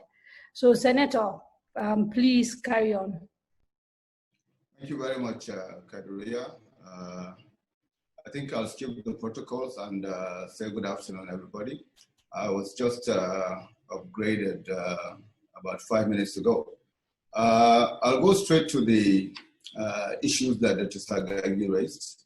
I think the most important one, which is general to the country, is the diversification of the economy and the fact that we are still over-reliant on oil. And unfortunately, even without a crisis like COVID, I've said time and time again that oil as an energy source is taking a backseat. So whether we like it or not, we're going to have to look at the fact that oil can no longer contribute the 90% of our export position that is doing at the moment. Every time there's a crisis, whether it's 2011 or the last time we had in 2013, there's a lot of motion about diversifying the economy. But unlike other oil-producing countries that go through with these reforms, the moment prices start to pick up, we relax and take our eye off the ball.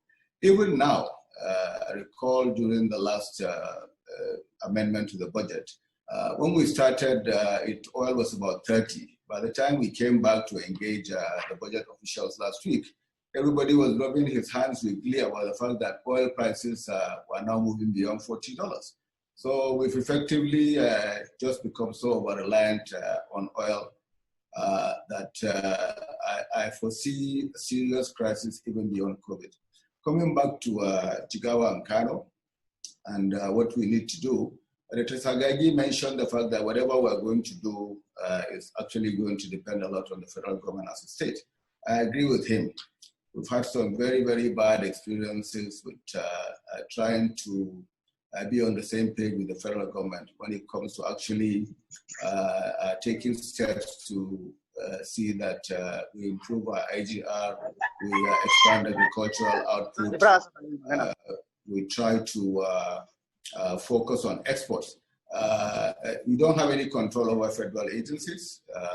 I know that between 2015 and 2018, Jigawa State was actively trying to complete almost 200 megawatts of solar powered electricity. But unfortunately, despite all our best efforts, we ran into a huge roadblock with federal agencies. There was nothing we could do. One thing a state can do is try to engage other states with similar problems so that they could present a zonal approach. We tried that with that issue, it still didn't work. So you come back to the issue of agriculture. You know, for all we are saying about increasing cultivable land and increasing output, I think we are forgetting the very, very real issue of the security crisis we're having, especially in the Northwest, and the impact it's having on agriculture. It's very, very serious. And I, for one, am of the firm belief that the security situation we are seeing goes beyond kidnapping and cattle rustling. I think it has a lot to do with illegal solid mineral action. Everywhere you have hotspots, there's illegal mining going on, which is another area that not just Kano and Jigawa, but the states in the core north are supposed to have gone in and actually started actively formalizing the solid mineral sector. I'll give you an example. The kind of illegal gold mining happening in Zamfara and parts of Sokoto and Niger. Years ago, they were using the community, using small children in the community to do the illegal mining for them until the lead poisoning issue came up. We had close to 17,000 children that were diagnosed with lead poisoning. And because of international focus, they abandoned that and now mechanized mining. So you find that now that the community is not economically deriving any benefit, they had to find a way to keep them in check. And hence you have this insecurity. There's a lot of Chinese people apparently working there. I have never heard of the case of a Chinese man being kidnapped for ransom. And I think there's a very, very strong correlation between what is happening there and illegal mining. Gold is now $1,710 per ounce. Every now and then you find that somebody is intercepted at the airport with 32 kilograms of gold, which is $1.9 million. And 3 or 4 instances we found this are simply maybe somebody not having paid enough or not knowing how to go about it. There's a lot of money running into possibly hundreds of millions of dollars being lost through royalty that the state government should attract, through taxes, and through formalizing that industry to create sustainable employment for people to work in the solid mineral sector. We go back to agriculture again. When we try to focus on exports, Jigawa produces over 70% of the sesame and hibiscus that are currently being exported out of this country. But in the last 3 years, we've had a hibiscus ban from Mexico that again we have done our best to resolve, but because 2 or 3 federal agencies are having a run-in with each other, this ban is effectively still in place. We need to engage the federal government to devolve some responsibilities to the state government when it comes to charting a course for their agricultural output. I know that 2 years ago, we actually went ahead to set up an agricultural export terminal in Jigawa in conjunction with customs, but it hasn't taken off.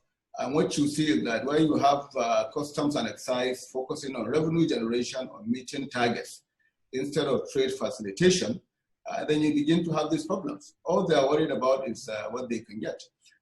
So I think we need to engage the federal government, come up with our own ideas, and present a zonal approach. If the Kano and Jigawa state government and maybe 1 or 2 other states could come together and engage the federal government on these things, it will be much more effective than one state government doing same. And then, of course, the digital economy. That is also, I think, another area even the states can go in. I'm glad I came in after Kashfu spoke. Long before COVID, we renamed a ministry, the Ministry of the Digital Economy. I pray and hope that it will not stop with the change of name, because the COVID-19 has hit all sectors. The only sector or subsectors within that we saw growth was in IT. And I think a lot of the states can leverage on that. That is the new normal. It's a sector that really doesn't require too much investment because of the fact that a lot of the infrastructure and hardware is already in place, thanks to the GSM boom and the Ministry of Communications, ensuring an aggressive pursuit of extending broadband connectivity to the rural areas. So we need to reform our people. As it is, just like someone said, every time, everything has gone online. Job applications, the COVID-19 loan package, you can only apply online. If your people are not aware or don't have access, naturally there's going to be a problem with them, embracing and enjoying that part of federal government packages. Thank you very much. I know I only have 5 minutes, so I'll try to draw the line from here. And it's been wonderful being a part of this. Thank you very much, distinguished Senator. We're running a full hour late. So I'd like to ask again that people please try and stick to the minutes that they've been allocated. There will be time at the end after all the presentations for engagement with participants. And so if you have things to say that cannot be said within your allocated time, please reserve it for when you're engaging with the audience. Thank you so much. So now to get back to the paper that was presented by Malam Kashifu Inua, the NITDA DG, I'd like to call on Alhaji Yusuf Kazore, I think is the first person, who is the chairman of Niger Comsat. Sir, you have 5 minutes. Okay, thank you much, Kadra. Can you hear me? We can, but you're breaking. So can I suggest that perhaps you kill your video so that you don't break, and then video can come back after. Okay. Okay. Thank you. Yes. Okay, it does work better? Yes, this is much better. Thank you. Please carry on. All right. So thank you very much, Kadria, and I'd like to also thank the NDF for creating this platform, and also the presence of this, which also the importance of much more of this, and I think understanding the problem as like family. Now, I gave a very presentation. Okay, Malam Yusuf. Malam Yusuf. Yes. Yeah, is there any way you can actually see if you can perhaps change whatever you're using, because you're dropping so badly we can't hear you? And I'm wondering whether we should allow you an opportunity to sort that out while we speak to the next person. We can't hear you. You keep dropping.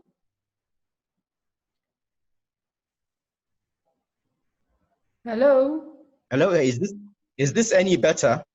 And then the problem is you start talking and then you drop out. Okay, because I changed the connection just now.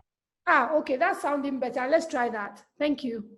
So start from the beginning, please, because we missed everything you said at the beginning.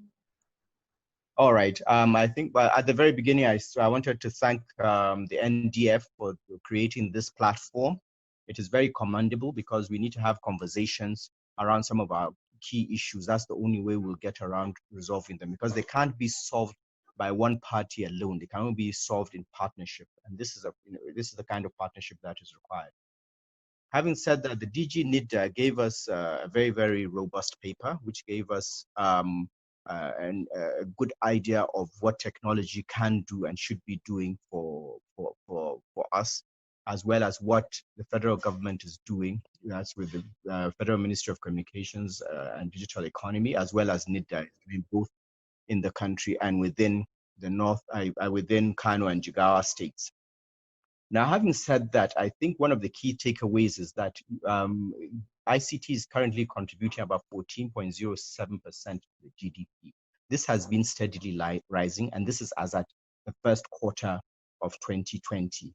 Therefore, I think a lot, as a replacement for oil, I think ICT stands a very, very good chance if you look at it that way. And Kano and Jigawa states must key in. And in keying in, they need to understand exactly what is happening within the federal government and on the international level, the sort of partnerships and funding that is available to be able to make their own dreams of making their people more progressive a reality. COVID-19 had a huge impact on the incomes and feeding and education and health of all peoples across the world. But digital technology came to the rescue because it provided a platform. Anybody who was involved in digital technology, you can see whether it was the video conferencing platform we're currently using, Zoom as an example, is laughing to the bank. And how do we now play in this? And how do we make sure that, because this is going to be the new normal after COVID, how do we make sure that our people are not left behind? Because a lot of things are going to move online permanently post-COVID. This is just part of a gradual shift that had initially started, but COVID accelerated it. Now, to be able to do these,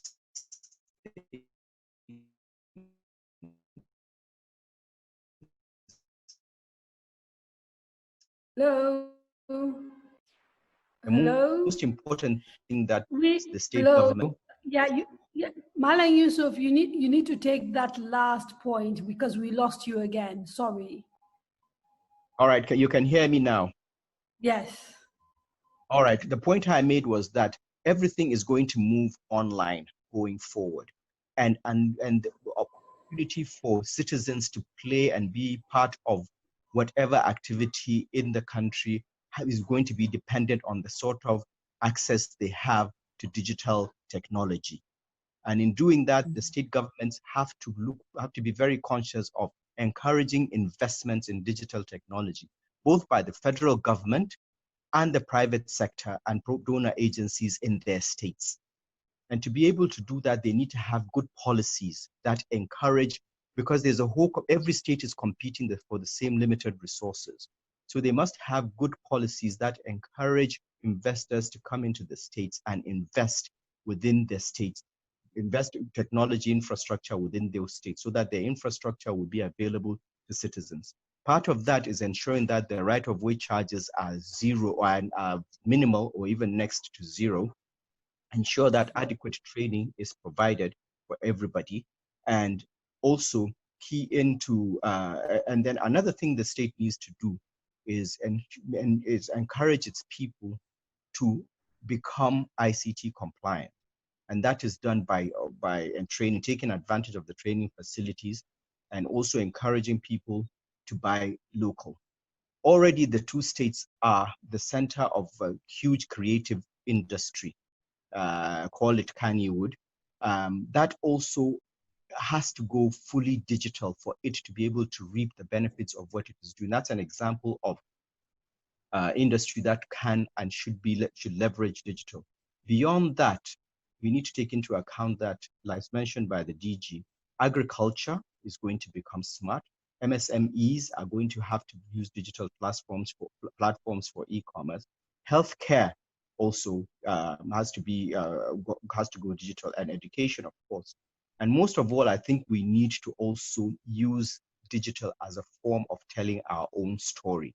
We are very underrepresented in mainstream media in the country, and part of the opportunity we have right now is to use digital technologies to mainstream our own stories. And as mentioned by one of the previous speakers, we're also underrepresented in banking. Fintech, financial technology, I think is somewhere we should also be in. So all in all, I do believe that a key to a lot of our problems lies in the use of digital technologies, and the state governments have a role in ensuring that they invest the little they can while encouraging in all ways possible, including policies and active investment drives, to make sure that the right investments are made by the private sector, make the two states attractive in ensuring that we're able to get the right infrastructure to enable affordability, availability of digital technologies for people. Thank you very much. Thank you very much, Malam Yusuf Kazore. And I'd like to quickly call on Engineer Abubakar Mohammed, the IT data warehousing analyst from Delaware in the United States. Engineer Abubakar Mohammed, are you here? As I unmute my phone, can you hear me? You are muted, so you need to unmute. There you go. I just did it. Okay. Yeah. Thank you very much. Distinguished elder. Your volume is really low. Can you boost it? Is there any way you can boost it? Is that better? Yes, thank you. Okay. So I do wish to thank the NDF for this initiative and for the opportunity to be a panelist. I have had occasion to go through the esteemed speaker, Kashifu Inua's paper as a discussant, which I guess he opted not to go through. And he did outlive quite a few points. In it, he has... Abubakar, you're muted. You're muted. Kadaria, Your mic is muted. No, he's not muted. I can hear him clearly. I think he's just very low. So he needs to sort of allow himself to, because I can hear him. So it looks like Ali might be muted. Okay, do you want to start again? Just allow those who, if you just start again, please. Okay. So I started off by thanking the NDF. Some technology issue. Abubakar, you're still muted. So from this end, he isn't muted. I can actually hear him, and I suspect a whole lot of other people can hear him as well. So it might be a problem. You have to unmute yourself. No, can you hear me? Okay. I don't think we can hear him, please. Initially, we were hearing you. Now we can hear him. We can hear him. Also, Ali, we can hear him clearly. He's not muted. It's okay. Please let him go on. Okay. Please carry on. And can I ask all of you that have unmuted to remember to mute yourself back, please? Thank you. Okay, so. Please go on. Back to square one, right? Abubakar, go ahead. Okay. Sorry about that. No, it's okay. This is technology. It happens. So I have had, as I was saying, I have had occasion to go through Kashifu Inua's paper as a discussant. I think it was forwarded to me last night. And I think he did go over a lot of discussion points which he'd opted not to discuss on this panel. So I'm going to address some of the points that he raised. A lot of it had to do with, I guess, other than agriculture, other industries, how the digital economy post-pandemic, this COVID-19 pandemic was going to play out. He discussed, healthcare, he discussed tourism, he went over mining, and, the youth empowerment through the ICT community centers that he'd already discussed. And I'm going to pick, upon three points that he laid out and just expound on them. They say the journey of 1,000 miles begins with the first step.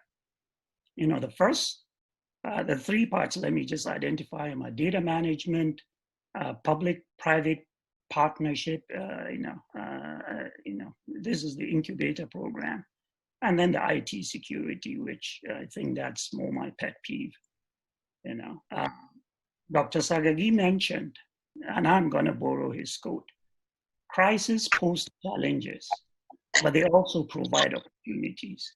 So if we look at that, this COVID pandemic is going to offer ICT, a chance to flourish.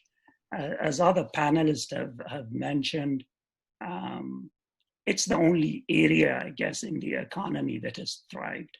What have we learned in the past couple of months?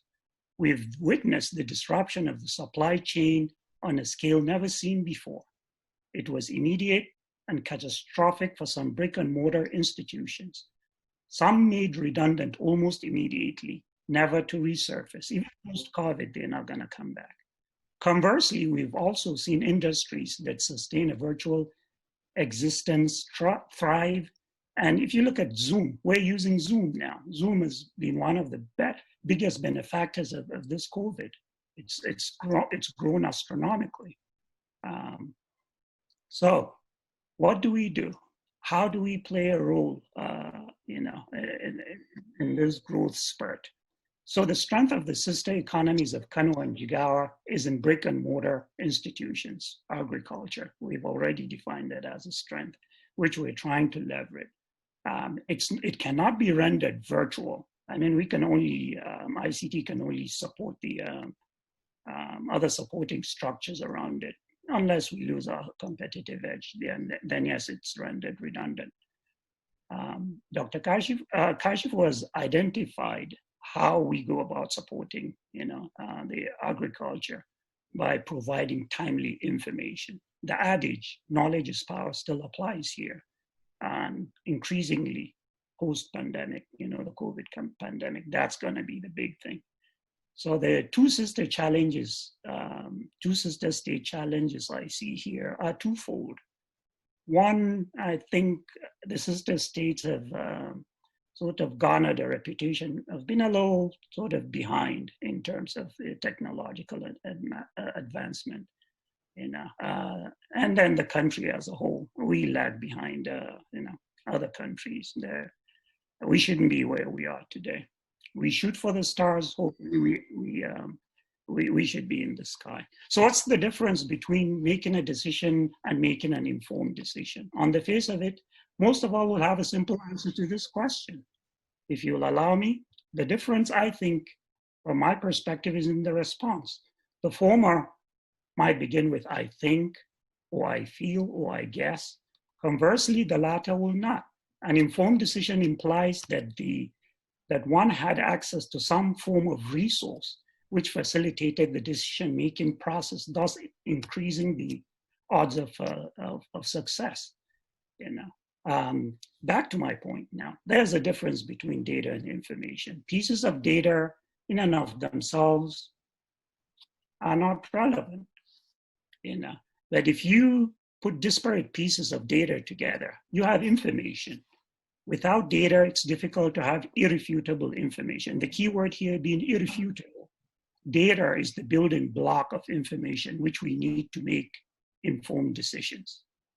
I'm sure the Nigerian information technology policy is working on drawing up a data protection laws, policies, which should exist at a national level, which is, but that doesn't preclude Kano and Jigawa from a data gathering initiative. There are a few buzzwords that we use loosely, like artificial intelligence, machine learning. All these are predicated on the availability of data, massive amounts of data.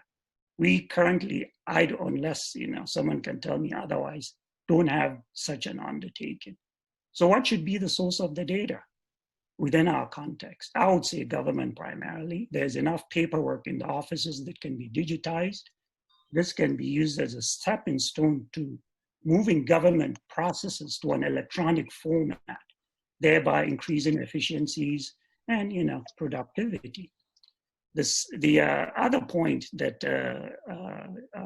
Kashif raised was the incubator program. I would say there's a need for a public-private partnership of sorts, with private playing, I think, a bigger hand. We're used to government being the big dog in every equation. And I think we sort of need to rethink that strategy. So not everyone wants to become a farmer, obviously, especially today's youth. So our youth should be afforded other avenues for growth, which I think esteemed speaker has alluded to, the ICT community centers being open, to, I guess, allow them access to the ICT, area. So with their savviness for social media, it follows that that's a natural, place for them to be. I know of at least one neighboring state that is very much on its way to achieving this through incubator programs. And I think the states can do the same thing. We are not lacking for human resources. How do we go about achieving this? One of the things that I've always sort of been thinking about was we can identify talented individuals, and I'm sure we have a lot of them, that don't have any vehicle for exposing their talent, by creating an open competition with sizable enough purse to engage even the reluctant, indigent. There are pockets of people out there. We just need to harness them, harness the resources that we have available to us. These competitions can be driven by states' requirements for data, which I think every ministry has, something they would want done. Secondly, we can finance these individuals to refine the product, to a state where it can be packaged for, deployment or sale, to other markets. The government's can then be, the government's stake in these initiatives can then be reduced or eliminated over time. Long term is to have the private sector drive the economies of the sister states. A variation of this can be seen in how Galaxy came to existence as an entity. My pet peeve, which was the third point that I raised, was security. I'm not an economist, but I'm guessing the variables used to measure productivity post-COVID, will be tested. But for a few unforgivable glitches, I would say that NDF has put together a very worthwhile,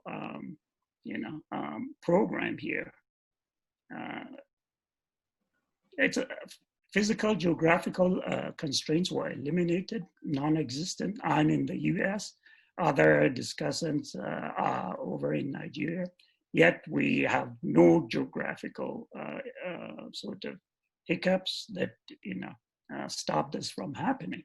But I will ask, what was the URL? What was the address that everyone typed in to join this meeting? It started with usweb.zoom. So we're going to say that moving forward, the economy is going to move online. What if someone trips over a power line? What if someone just switches it off? If we're saying, yeah, everything is going to move online, we have to learn to sort of leverage our own resources to be able to, hold such a meeting. I will leave everyone with this thought. Self-sufficiency is the way to go, and we do have the resources to be able to pull this off. Thank you very much.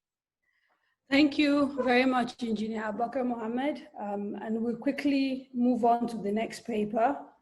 And I'm particularly pleased to introduce this next person because like a few of the speakers have said, inclusion is critical if Kano and Jigawa are to move forward. So I'm so glad to see a paper presented by a lady, Hajia Aisha Shehu Mujaddidi. She's the lead business environment reforms for DFID, and the topic she'll be talking about is dissemination of survey reports, the economic impact of COVID on businesses in Kano and Jigawa. So this is really localized information that I'm sure everyone will find very useful. Aisha? Yes, I'm on. Okay, please carry it and go.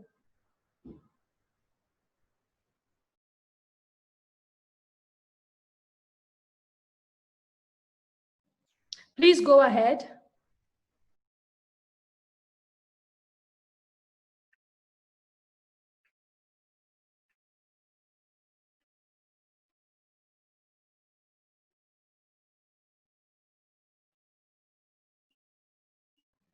Aisha, are you still online or have we lost you?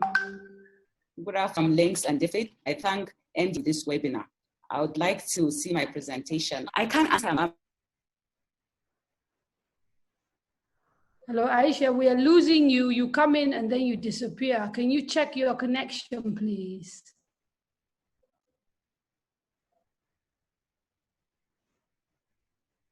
Again, we have your presentation, Aisha. We can't hear you. Can you check your connection, please? Yeah, can you hear me now? I'm back. Ah, okay, great. You sound loud and clear. Thank you.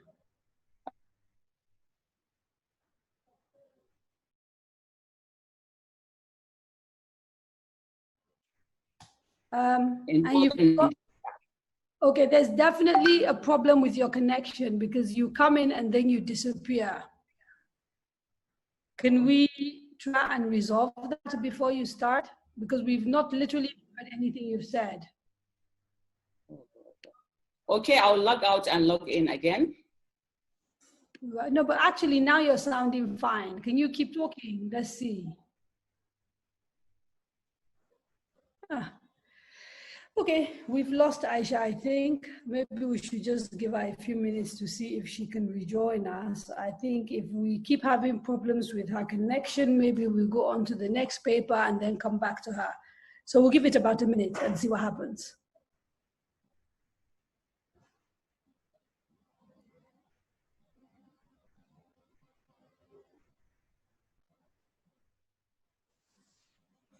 Okay, I'm back. Excellent. Okay, take it away. Okay. Good afternoon, everyone. I'm presenting the findings of a survey that we did on the impact of COVID on businesses in northern Nigeria, Kano, Kaduna, and Jigawa. But today I'll make emphasis on Kano and also Jigawa. Next slide, please. Okay. Links is a DFID-funded program that is focusing on 3 sectors: investment promotion, innovation, and also business environment reforms. Our focal states are Kano, Kaduna, and Jigawa. And I really felt that we are coming at the right time because we started our operations about 3 months ago. Before immediately we started our operations and then the COVID pandemic started. So it's the only economic program that is on ground that has started operations. So we conducted 2 surveys looking at the actual impact of this COVID-19 on businesses. The first survey was on supply of agri-inputs, and the second survey was on the impact of COVID on formal and informal businesses to understand the impact of it on businesses. So we had over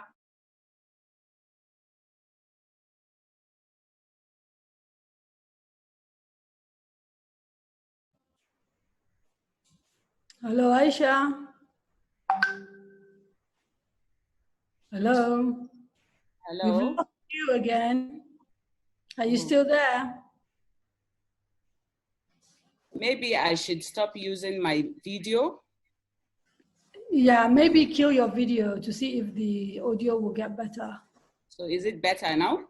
Yeah, so carry on. It's just that just carry on. Yeah. Okay. So we conducted 2 surveys in Kano, Kaduna, and Jigawa. The first survey is looking at, because of the nature of the 2 economies, is agri-based. So we conducted a survey on the supply of agri-inputs, that is fertilizer and across the northern Nigeria. And the second survey was looking at the impact of COVID restrictions and also lockdown on the formal and informal businesses in Kano, Kaduna, and Jigawa. Out of the respondents, we had about 6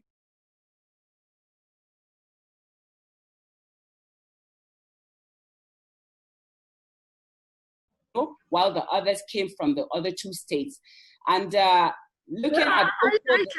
Because your audio keeps going and coming, it is particularly important, I think, that the slides are being used in association with what you're saying, so that even when we miss what you're saying, the slides can help us. Because you keep coming out and out. You keep coming in and out. Yeah, unfortunately. I think it's my internet. So can I continue? Yes, please. Okay. So I was still on the second slide. So let me just go to the third slide. Okay. The third slide is looking at the specific impact of COVID in Kano, Jigawa, and Kaduna. We had a job loss of an average of 28% across all the sectors, that is full-time and part-time jobs. And out of this, about 36% of this impact was on women-owned businesses. The second thing that was reported, one of the challenge, is the revenue dive. A lot of businesses, over 80% of farms, have seen drop in their revenue because they do not have access to markets and they are not also even in operation. The third aspect that was reported was diverse and complex challenges, that is looking at the supply and the demand side of their operations. The fourth one was smaller and weaker farms post-COVID. About 10% of farms reported that it is likely they will close for good. And out of this 10%, 20% are women-owned. And then another major risk is the food supplies, food security. Our agri-supply input survey shows that there is going to be a drop in the supply of agri-inputs, that is fertilizer and seeds, by 50 to 60% because of challenges of transportation. And also those companies that are into producing these agricultural inputs, they do not have enough supplies of raw material for them to go into production and also send it across to our farmers. And we're already in the rainy season. Another challenge we identified is smaller markets with fewer opportunities. Farms expect lower sales in the future, with approximately 20% reporting COVID-19 not resumed in the last investment for growth. And the most pressing one is urgent need for funding. About 33% of farms identified funding to remain very critical for them to remain operational in the next 1 month. We have of staff, some of them are even paying half salary, and they're really in need of funding. And with about 39% requiring funding within the next 6 months. Next slide.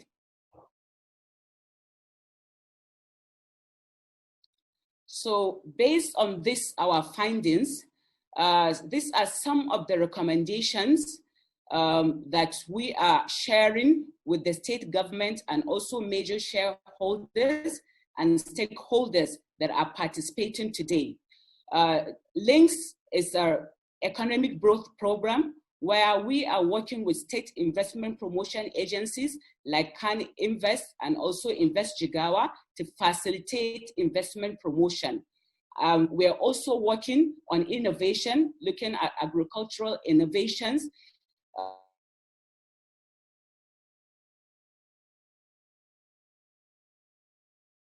Supporting that. Another very important thing is the business environment reforms. What is it that the state government and also at the federal level need to do to make sure that we have the enabling environment for our businesses to even survive? We are not now talking about even creating jobs, but making sure that the existing jobs, they survive, the existing businesses, they survive. So one of the recommendations is the free flow of finance. A lot of presenters have talked about finance, access to finance. And when you look at the economy of Kaduna, Jigawa, Kaduna, and Kano, where we're operating, it is being dominated by smaller businesses. These businesses that don't even have access to technology. So there's the need for us to come out and support the state, together the stakeholders and the state governments, to come out and support them. How can they access this funding? Look at the CBN funding that is available. A lot of them have been having challenges even applying online. So this is the era of digital technology. How can we come and support our people to make sure that they access these funds and other available fundings that are out there? Another thing is we are recommending is enabling business environment, physical interventions to enact policies to support the business environment, looking at reduction in tax, reduction in fees, even lower the cost of registration. Looking at the economy, we have a lot of informal businesses, and the states are running out of funds. How can we attract these smaller businesses to formalize? Is by the states to reduce their registration processes, making sure that these MSEs, the ones that are informal, are able to also register and be part of the real economy. So free flow of goods, this is also impacting on the agricultural sector based on our survey that we have shared with the Federal Ministry of Agriculture. They have already started implementing some of the recommendations. There is also always a delay because of the different checkpoints we have on federal highways between interstates. So we are hoping that the state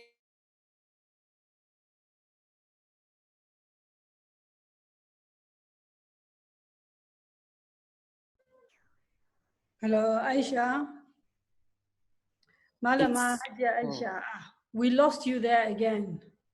Okay, can you hear me now? Just take that last point again, please. Yes, thank you. Okay, all right.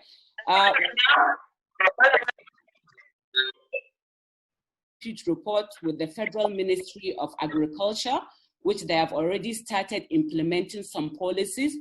We're also hoping that we'll work together at the state level, that is Kano and Kaduna, to see how we can make sure that there is a free flow of goods and services across the states to support the businesses across all sectors. So thank you very much. Thank you very much, Hajia Aisha Shehu Mujaddadi. And we quickly move on to our first discussant, Mr. Ramesh Mochika, the Managing Director of WACOT. Are you here, sir? Yes, very much. Can you hear me? Yes, we can. Thank you. Please carry on. Thank you very much. I'd rather not risk the video. I suspect you might lose my audio. Right. That's right. So thank you very much for the invitation. I've benefited immensely by the variety of speakers on who have spoken on this program so far. Clearly, there's a lot to learn. I'd like to start by suggesting that we are a group that has been invested in northern Nigeria for a very long time. Our interests in cotton and sesame go back a very, very long way. The primary model that we follow is to buy local products, process it locally, most likely bring it back into the local economy in the form of food, and try and generate as much value as possible locally. It's only things that need to be exported because there are export markets available which go outside the country. Therefore, we are very present all over the north. And in that light, I'd like to first suggest that while all of us get a lot of guidance from data, I suspect that the nature of the business in the north is such that having boots on the ground really would give us an essence of what really happens there. So I think we should all much rather depend on our presence on the ground and walk the markets to really be able to comment on what to do in northern Nigeria and how to best use the opportunities that are available there. We have significant on-the-ground presence in northern Nigeria. And for example, we've been hearing about the security scare over the last few days. But just yesterday, my Nigerian directors requested for 6,000 bags of fertilizer to be distributed to soya farmers in Funtua. And we've gone ahead with that. And that's because I guess there is some familiarity and some courage that comes from that familiarity, knowing that the farming will happen and the activity of the farmer won't really shift too much. The second thing I'd like to comment about is the fact that I've heard about the varied impressions about finance and finance availability. The point I'd like to make here is that all over the world, including in Nigeria and northern Nigeria, finance chases bankable projects. So if we come up with bankable projects, I think the money is available. And I'm given to understand reliably that over 200 billion of CPN's agricultural intervention has been focused on northern Nigeria. And it has converted itself into rice mills and fertilizer blending plants and a variety of such process-oriented investments. Clearly, those kind of investments implies so much the better for the agricultural sector as well as employment on the ground. So I have reason to therefore believe that the finance is available, and if we have a bankable project, it is possible to access that as well. In fact, in the last 3 years, as a data point, 2 rice mills in northern Nigeria has now been converted to 8. Approximately 300 people work in each rice mill. So the math is clear. From an employment of 600 people in 2 rice mills, it is now 240 people employed in 8. And these are direct employees. There is so much more indirect employment that happens. Very simply, the thumb rule of a family of 5 impacted by 1 employment straight away shows the kind of multiplicand this finance and directed to the right investments can result in. Our view is that rural economies, like I said earlier, need presence on the ground, need direct intervention at that level. And in that light, local government empowerment is hugely valuable. And I therefore believe that if local governments are well empowered, they will show the results. Having said that, I'd like to point out that our interest in northern Nigeria largely comes on account of the fact that there's significant availability of arable land. We think the climatic conditions are suitable for lots of crops. It is possible for us to form strong partnerships. And between Kano and Jigawa, there are such thriving markets available, which also gives a pulse of what really happens across the country. Kano, for example, such a strong trade and distribution hub. Yeah, the procurement of key commodities is possible. It is possible to set up locations for regional sales warehouses for rice and the cubes that we produce and the edible oil we produce. We have in the bargain set up a significant procurement network across northern Nigeria, Kano and Jigawa specifically. Farming interests in northern Nigeria is very well committed. For example, we have over 500 hectares of land for organic sesame that we set up in Jigawa. And I must suggest that we got certificate of occupancy within 2 weeks. It is the fastest we have experienced in Nigeria. So therefore, we are very encouraged by the kind of support we are getting in Jigawa. We are going to invest 3 billion naira in the organic sesame program in Gumel over the next 4 years. And we are working very closely with the state government and the Emirate Council over there. So the North remains a very, very interesting and attractive proposal for us. In terms of manufacturing, we have cotton processing plants in Funtua and Gombe. We have a seed processing plant in Funtua where we treat seeds. And we, of course, have an annual rice milling capacity of 120,000 tons in our rice mill in Kebbi. So as you can see, it's pretty well spread out and it's in a wide variety of commodities as well. Apart from that, we have 17 branches in the north where we distribute agrochemicals. Kebbi, Katsina, Kano, Gusau, Funtua, Zaria, etc. And all of that is meant for farmer support. We have sesame processing centers. We have over 1,000 people involved in sesame alone. And we directly impact 45,000 farmers who farm over 68,000 hectares. So we directly support them through inputs, through seed, through a buyback guarantee, through finance. All of that we do directly. We think that there is significant upside available in our participation in the north. Right. And first is, of course, we are expanding our rice milling capacity. And you know that this country needs a lot of rice growing and rice milling to take away the needs for imports. Our outgrowth program, which has been very impactful and very effective, is expanding significantly. We have certification programs already done for our cash crops to get better value so that we can reward the farmers for the better quality they deliver. And currently we are strongly considering rice production in a farm owned by us in Jigawa. So that discussion is on as we speak. Apart from that, we spend about 2% of our annual profits on CRS related activities in social investments. The prime focus being yield enhancement for our farmers. All of us know that across Africa, in Nigeria, in northern Nigeria, one of the biggest challenges, of course, is to how to increase the yield, given that bulk of our farmers are small scale holders. Apart from that, we teach them how to improve agricultural practices and therefore build their capacity. We make social investments to ensure that their life, at least the quality of life, improves. And a big piece is to ensure women empowerment. We aim to get at least 30% of women and youth engaged by every third year of every project so that we get more and more young blood and as many women as possible involved in what we do. Okay, Mr. Rami, I'm afraid we're going to have to wrap it up quickly because of time. So please try and wrap it up. Thank you. Yeah, I have just one more point to make here. Over the last 2 to 3 years, we have managed to establish operations in Kebbi. I told you about the rice mill, which mills 120,000 tons of paddy. We have exponentially upscaled our existing sustainability programs.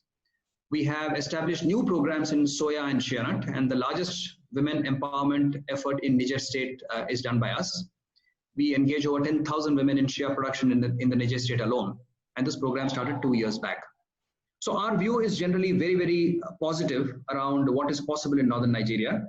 We are of the view that being on the ground is very useful. We believe the money is available. We believe the talent is available and the opportunity is immense. So we continue to support our expansion plans in northern Nigeria.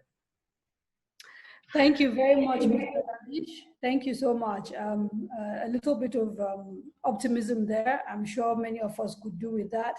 Let me quickly call the second discussant, Alhaji Dattijo Saidu Adahama. He's the chairman of Adahama Textiles in Kano. Welcome, sir. Thank you very much. Please carry on. Good afternoon, ladies and gentlemen.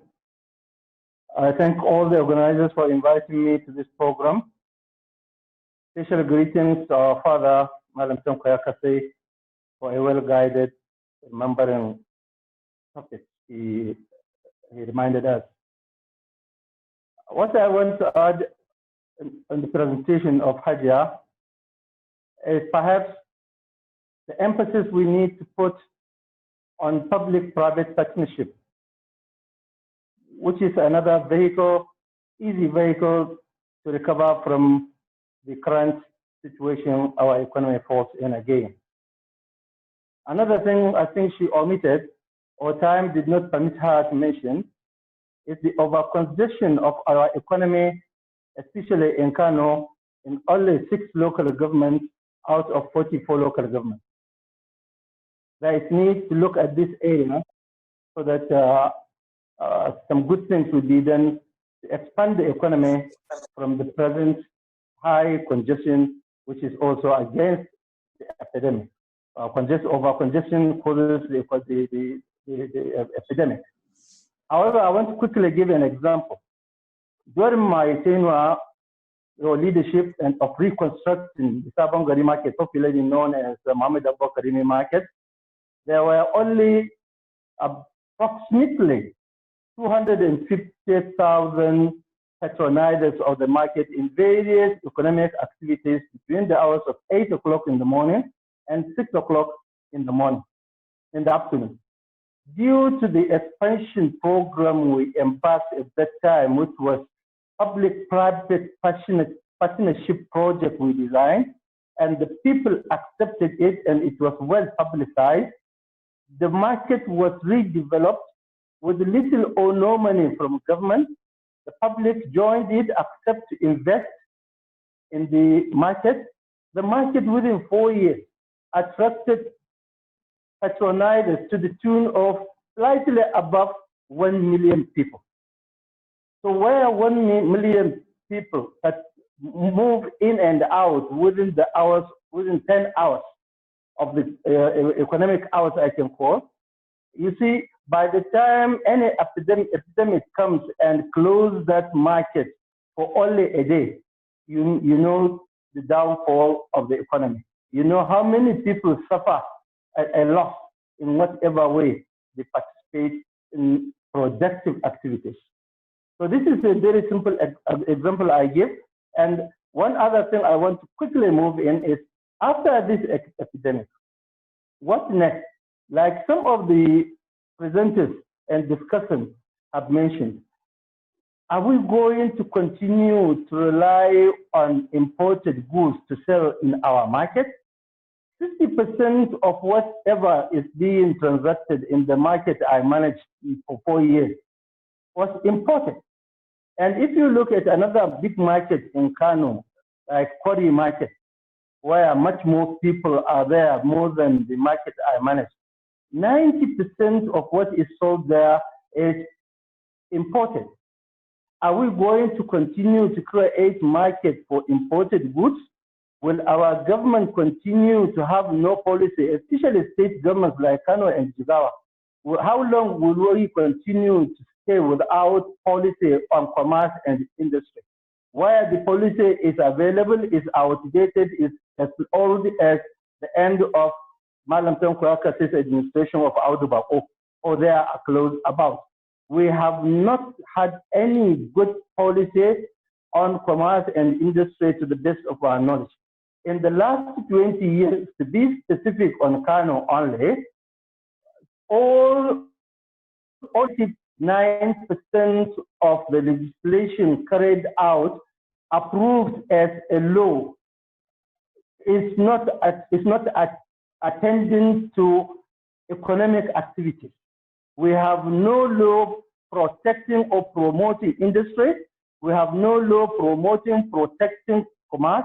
We have no law promoting or protecting industries in Kano, as far as I know, in the last 20 years.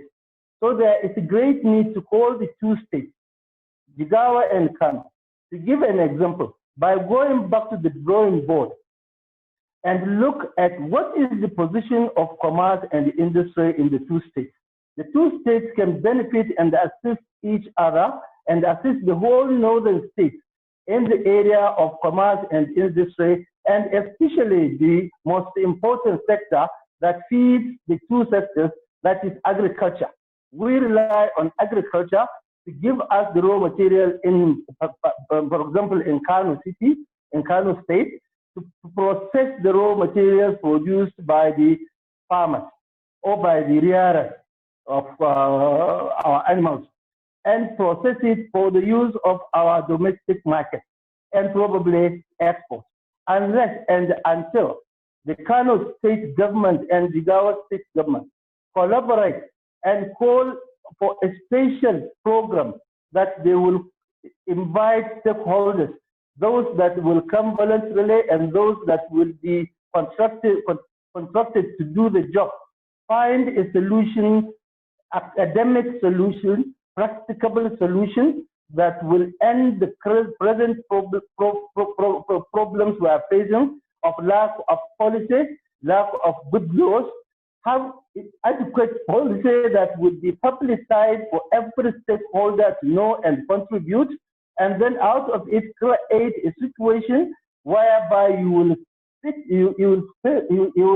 fix some few things for a law. There is finally a great need for Kano and Jigawa.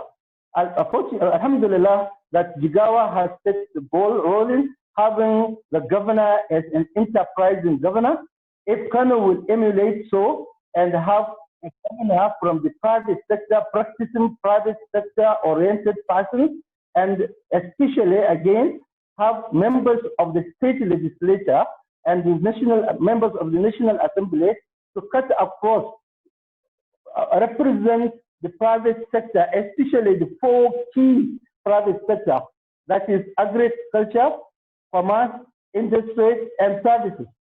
If at all we even have a governor who is from the private sector and a practicing businessman and could not have representation from these key economic sectors I mentioned in the state and national assembly, I tell you, these two states will continue to lose the opportunities created by central bank, like what is happening now, the opportunities to get the funding.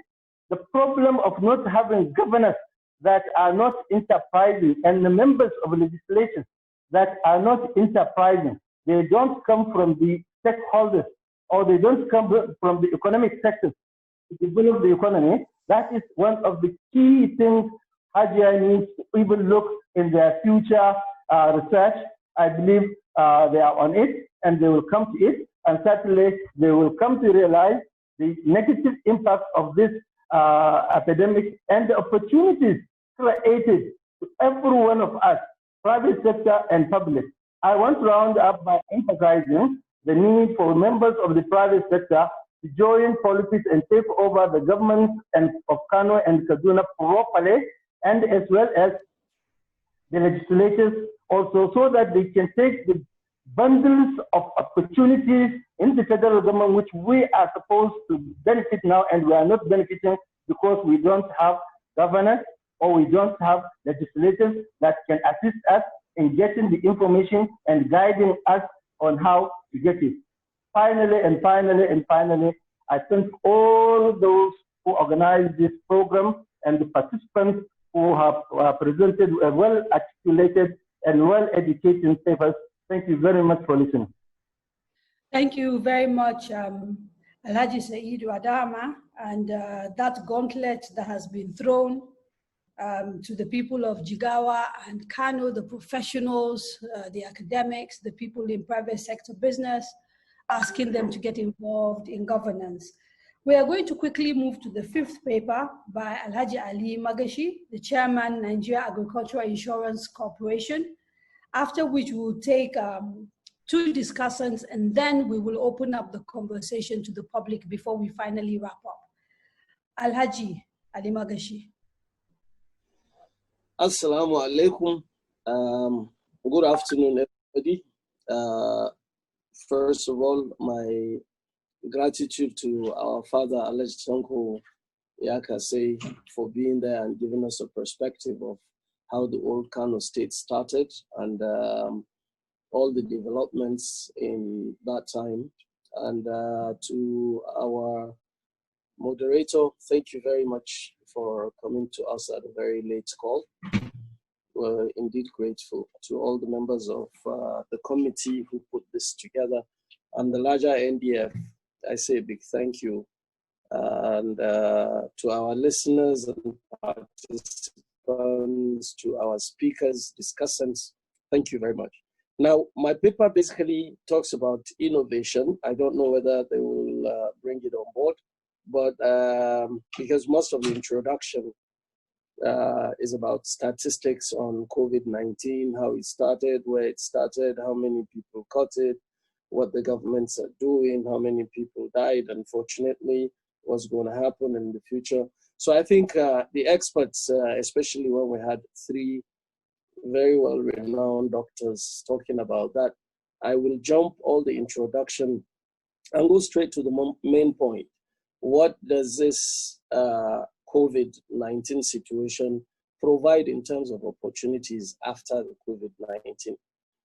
There are a lot of uncertainties. I think you should pass all the first slides and go straight down to probably, I think, the last 5 slides.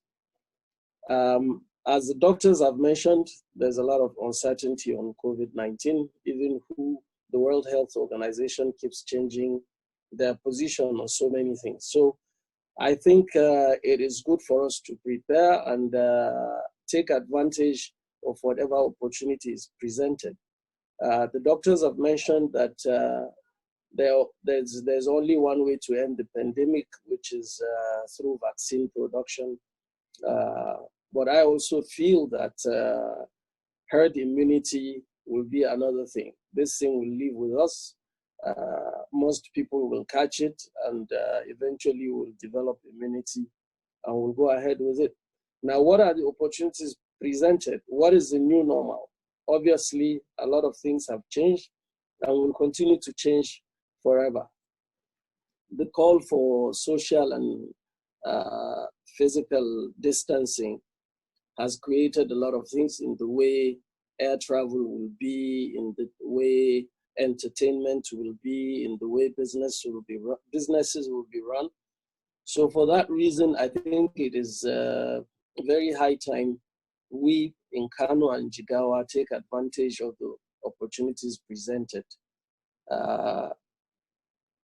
Ismaila has mentioned, the former president of ICANN has spoken about the access to the stimulus and the fact that the government is providing fiscal stimulus and monetary stimulus. Our people have to prepare to take advantage of this stimulus because everything now is being done online, and that puts us at a very, very big disadvantage because most of our people are not able to go online and access some of these things. So you will find out that even though we make 10% of the population of Nigeria as Kano in Jigawa, and Jigawa will probably make less than 1% of accessing this stimuli because of our lack of access to digital technology. on the larger front, because when you look at today, when we started this, we had over 3,000 people registered because the registration was very easy. So a lot of people were excited, they registered. But as at today, at any point in time, we had just about 500 participants. And I've been receiving calls, text messages, WhatsApp messages about the challenges most people are having. That is showing the lack of digital inclusivity within our people. Even among the elites, so many of the people that have registered forgot that they needed to download Zoom app. And by this morning, many people could not join in because of the lack of inclusivity. And another thing is our broadband infrastructure. I'm sitting down here in Kano, I'm on 3G, while with this same connectivity when I'm in Lagos, I am on 4G. So that is limiting our infrastructure, and it is obviously based on demand. The providers look at the demand and they take their products where the money is. So that has really impacted negatively on our accesses to digitization. We therefore need the governments to actually, and the private sector, to provide the necessary broadband infrastructure so that people will be able to have easy access and fast internet access. And that is the way, as Malam Abubakar Mohammed from the US mentioned, that's the way we'll create big data, which will be a very big source of economic activity for our people. Another thing I would like to talk about as it pertains to innovation, we can see that right now this pandemic has brought about working from home. We're all sitting down from our different places, and today we have, by the help of technology, been talking to each other. The moderator is in Lagos, the hosts are in a different location in Abuja, the admin is in Abuja, I'm in Kano, Sarki is in Chicago, Abba is in Florida, Abubakar is in Delaware, and all the rest of the people spread all over the world. Geography, as mentioned by Abubakar, is no more a problem. So we're sitting down and we're talking together. And this is the same way we have been working with our offices, sitting down from home, and you just find out that actually you put more working time working at home than working in the office. So there will be a new normal. Most people will not be going to the office. So our people have to take advantage of digital technology. People can be employed sitting down in their homes in Kano and Jigawa if they have the right skills. They will be employed by Microsoft in America or by Google in America or even by Zoom today. So we need to put in a lot of emphasis on this opportunity that's provided by working from home through remote access, which is again about the digitization infrastructure. On education, as we all know, most of our children, those going to public schools, have been at home because the pandemic has made that the schools are closed. So now, because the schools are closed, people in public schools have not been going to school. So, but the children that are in private schools have been going to school from home. So it will be another thing that parents will look at. Do I really need to take the risk of sending my child physically to school when this can be done? So our people should take advantage of this, how to deliver education content online. And instead of having children going to school with all the security challenges, people can actually do homeschooling through digital access. That is an opportunity that I feel should be taken advantage of. Online entertainment, today you find out that because of the the physical distancing and the social distancing, most of the entertainment functions that were done physically have been closed. Football is not there, concerts are not there. So I think our Kannywood should take advantage of this on how to deliver their content online. Again, we're falling back on digitization and digital structure. Now, another new normal I would like to talk about is the gender inclusion. In Kano and Jigawa, most of the people in the working population are the men. And I think it is high time we give that opportunity and start involving our women in dating, because now they can work from home. It's no excuse. So all those excuses that our people use for religion, for culture, now your wife does not have to go to the office. She can work from home. There are a lot of things that can be done working from home, and that will increase our productivity, because there are almost 50% of us, and data has shown that they are more dedicated in work than we are. So I think it is high time we bring them on board and increase the productive capacity of our areas. The next thing is, how do we do all this? We've all been basically talking about what to do, but how do we do it? I think in conclusion, I will emphasize on the development of our digital infrastructure. Agriculture is a very big value chain. We need to create agro-processing in our areas. And thank God, as chairman of NAIC, we've been doing a lot of agricultural insurance inclusion in this area. And we need our farmers, again, talking about digitization, we have a very poor response by the farmers of Kano and Jigawa to agricultural insurance. And they should know that agricultural insurance will actually de-risk their agricultural businesses, and it will provide them easy access to capital and even to markets. So again, we're still falling back on digitization. So what I will say is, please let our private sector, the Manufacturers Association of Nigeria is here, the Kano Chamber of Commerce, Industries, Mines and Agriculture leadership is here as well. I think it is high time we work, government and in the PPP, to actually develop a very huge infrastructure, digital infrastructure, to provide easy access to our people. Because today, basically the whole market, the whole information, and the whole education is in the www, which is the World Wide Web, the internet.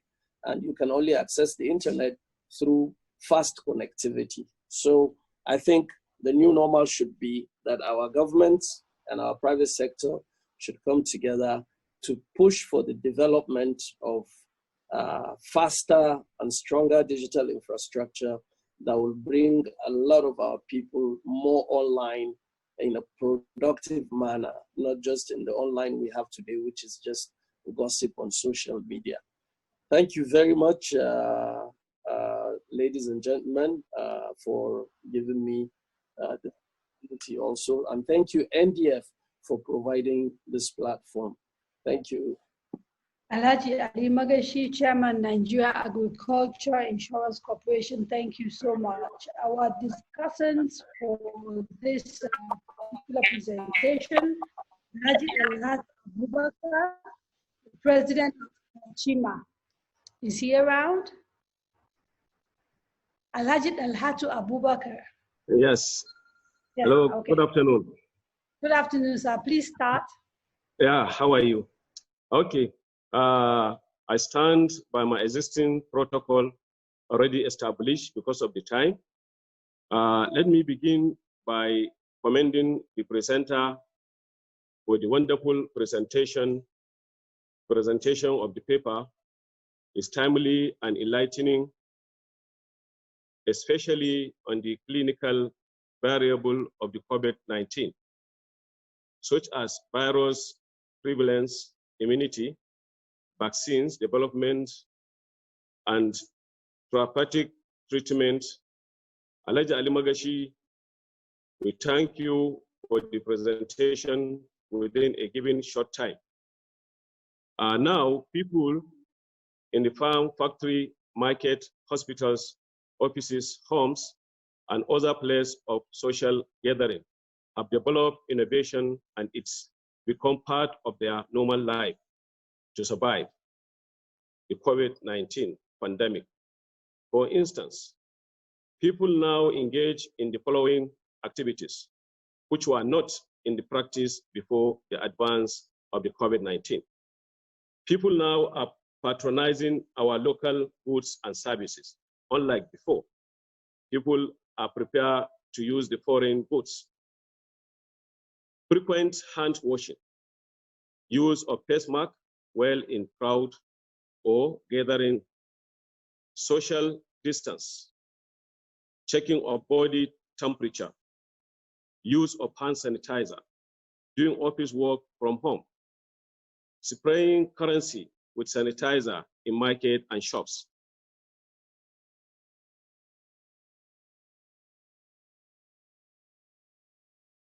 It looks like we've lost Alhaji Dalatu. Agricultural products like fruit before consumption.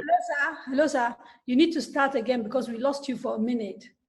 So not from the beginning, but sort of from your second point that you were making. Okay. So let me begin by, second point. People now in the farm, factory, market, hospitals, offices, homes, and other places of social gathering have developed innovation, and it become part of their normal life to survive the COVID-19 pandemic. For instance, people now are start patronizing our local goods and services. Unlike before, they prepare to patronize the foreign goods. Frequent hand washing, use of face mask while in crowds or gathering, social distance, checking of body temperature, use of hand sanitizer, doing office work as at work, at home, spraying currency with sanitizer in market and shops, washing agricultural produce like fruits before consumption, etc. Those are some innovations that COVID-19 has brought and become normal ways of survival. Thank you for giving me opportunity, and God bless. Masalam.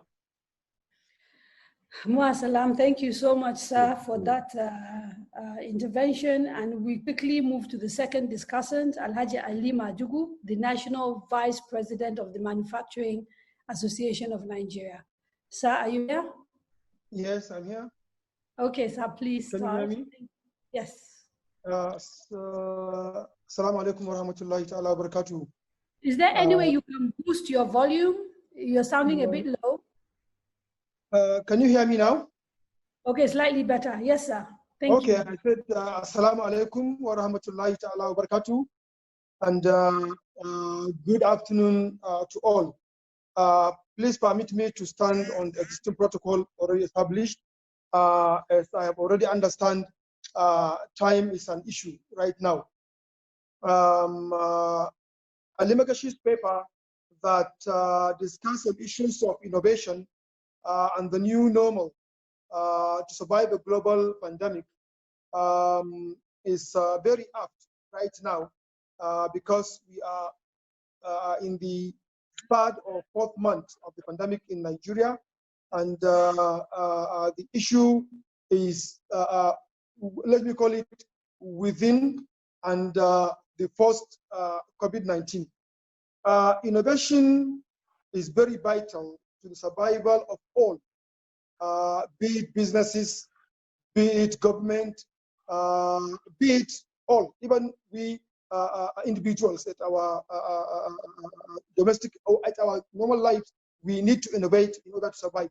For the manufacturing sector that I belong to, small, medium, and large industrial sector, we definitely need to innovate in order to survive. We have to start thinking of new ideas, new invention of new products, improving on the existing productions that we have, then to some extent, we have to even change some of our production line in order to be able to survive this pandemic. To the government, both from state and local governments, more especially we are having focus on Kano and Jigawa.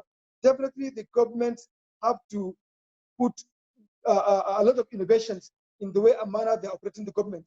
For example, on the issue of internal generation revenue, definitely the mode of payments of revenue now definitely have to go online rather than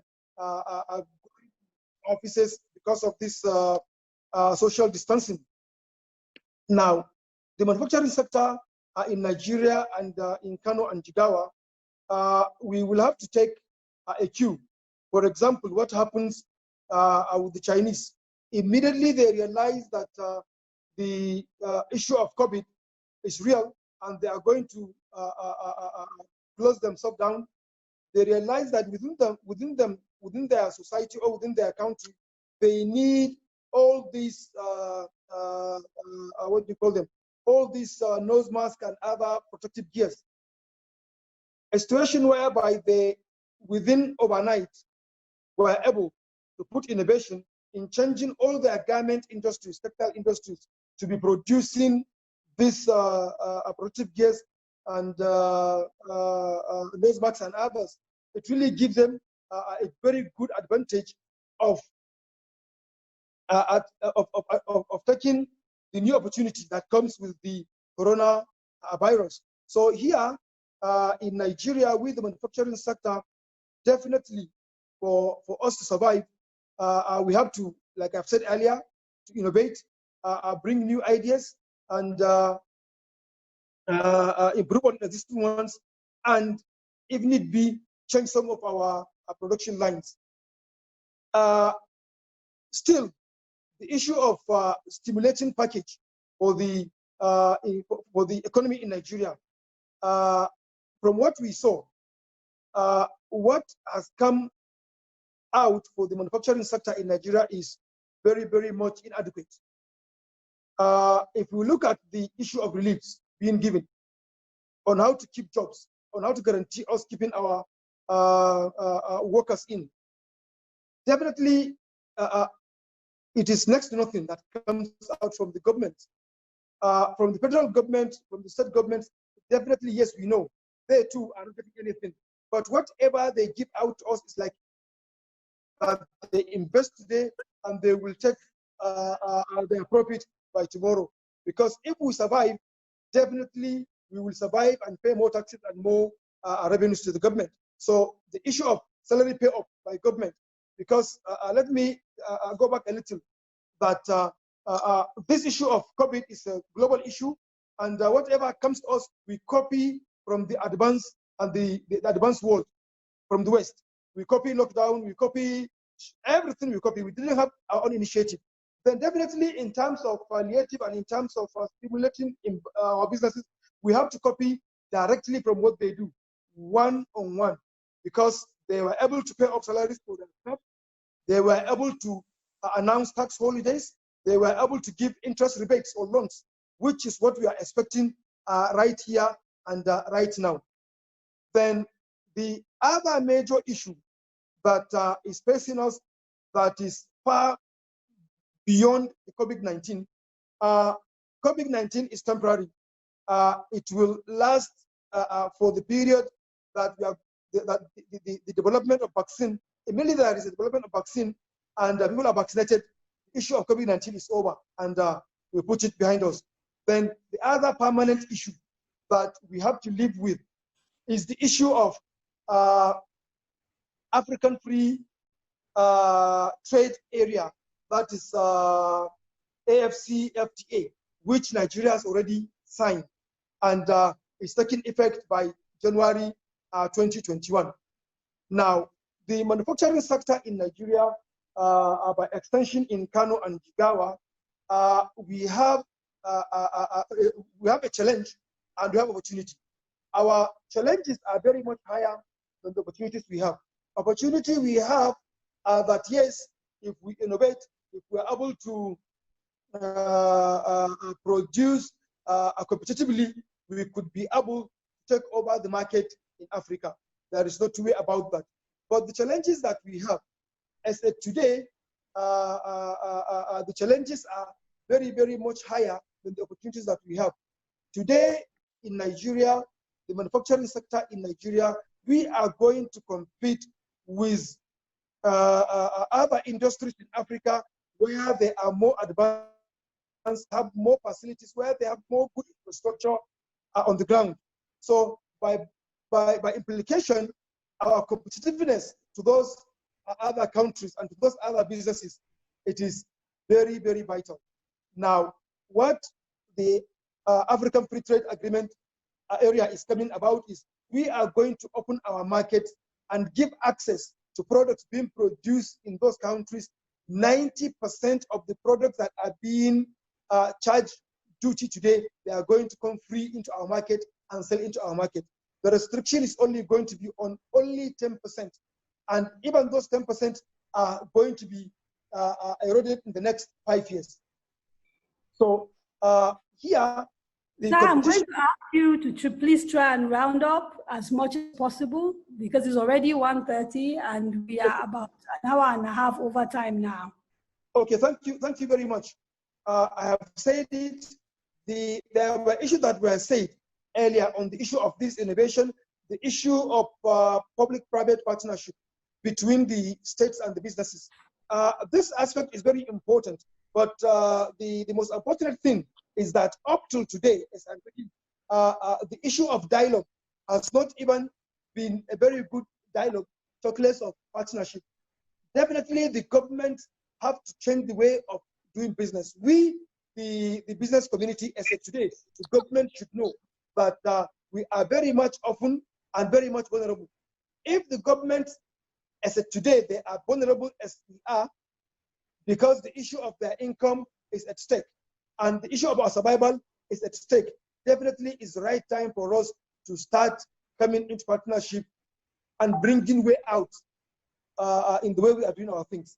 So having said this, let me say thank you very much for the organizers by giving me this opportunity to chip in on this paper. Thank you very much.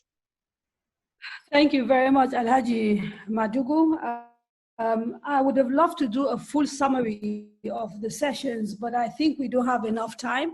So I'm just going to limit myself to saying, I think in general, the presentation by most panelists was of the opinion that yes, there are challenges presented by COVID, but also opportunities exist in writing. I will also select a few people who've raised their hands. We're not going to have time to do more than one round of questions, so I will take 4 written questions and 4 people that have raised their hands. I'm not sure that all our panelists are actually here. So it may well be that we throw it out and whoever is available to answer can actually answer, but can we please try and keep our questions short and our answers, if possible, even shorter. It's 1:33. We intend to finish up at 2 o'clock. Okay, so if I call your name, just be on standby to speak. After I finish reading the questions from those who sent in their questions. So Zaharaddin Sanusi, Adam Dakata, Ahmed Rabiu, Mary Adiku Manzo, Mary Adiku Manzo, Zaharaddin Sanusi, I think I said Adam Dakata, and Ahmed Rabiu. So please be on standby. Now, in terms of the questions, Abdullah Isani says, the issue of trust between us and government at different levels has come up. How can we tackle this trust issue, which is the backbone of everything that we're doing? Okay. Second question is from Abdul Karim Rabiu, who says his question is for Dr. Abba Zubair, and he's wondering if he could speak to us a little bit more about the medicine that's been used, STC30, and how effective it is. That's 2 questions. I want to try and see if I can open a few more. Sorry. A lot of people are asking questions regarding how they can join the ND, the organization. So maybe the chairman can answer that, or the deputy vice chair. There's also Abba Shehu Husseini, who is a deaf participant from Kano, who is very disappointed that the organizers did not make provisions for deaf people to take part. And then finally, Abdul Samad Sani Hamisu from Kano State is asking whether, excuse me, excuse me, sorry, whether we have made plans for agriculture, especially now that the rainy season has started. What about seeds and fertilizers? So we'll take it from there. I think we'll take these questions, and who's going to answer them? Can we start with the chairman, perhaps on the issue of how to register for the organization, with the organization as a member, and also what provisions you make in the future for people who are deaf to participate in your programs? Okay, thank you very much, Kaderia. I think now with the current involvement of technology in the way we do things, which is now what a lot of people call the new normal, I think participants can send in their email addresses, then we can establish correspondences with them and go over some requirements for registration, then they can become members. NDF is open to all Nigerians, and we believe that a lot of us have quite a lot to give back to the society that has invested in us over time. So I think participants can send in their email addresses. We will put them into our database, and from now on, we'll be sending them updates on our activities and get them registered after going through the qualification requirements. Thank you. I think I've answered that. Two other issues. The issue of people with disability, like deaf people participating. Yes. We have a committee on that engages people with disabilities. Once we're able to get contacts, as I said, it's now the time of technology. I believe those people can have, even if it is their phone numbers, then we can see how to establish contact with them and get them registered into the association. There was a question also about whether I've answered. Yeah, if you are going to share the presentations that were, to participants. Okay, to participate, yes. So what we encourage on the registration process, we will require a profile of the people that intend to register with us, so that based on the profile, and we can see how to engage them in some of our activities. As I said in my speech, this is the first in a series of webinars on the challenges of we're facing in our country. We believe there will be a second seminar, webinar very soon, especially with the interest generated. We have had a lot of calls, a lot of contacts within and outside the country. So very soon there will be another seminar taking up another serious challenge of our country. And once we have a profile of those that are registering with us, then we can see how to engage them in the various subject matters that we intend to touch going forward. Okay, so Malam Zaharaddin Sanusi, can you please ask your question, and please try and make it short? Zaharaddin Sanusi, can you hear me? No? Okay, Adam Dakata. Okay, you can hear me. Please ask your question and try and be quick. Hello? We can hear you. Hello? Hello? We can hear you. My name is Zaharaddin Sanusi, Director General Jigawa Chamber of Commerce. I wanted to commend the organizers for coming up with the program. Hello? We can hear you, sir. Keep talking. Yeah, it's timely and very educative. Thank you. Thank you very much, Malam Zaharaddin Sanusi. Malam Adam Dakata. Can you hear us? Please, somebody should unmute Adam Dakata. Can you hear me? Yes, we can hear you. Yeah, thank you very much and good afternoon. I would like to start by congratulating the organizers. And my comment is based on the statistics presented at the start of this program.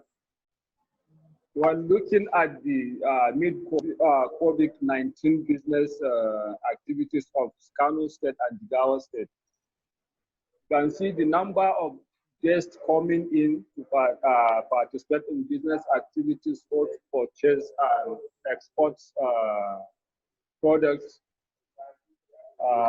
from Kano and from Jigawa shows that these two states have business growth capability to be whatever we want them to be.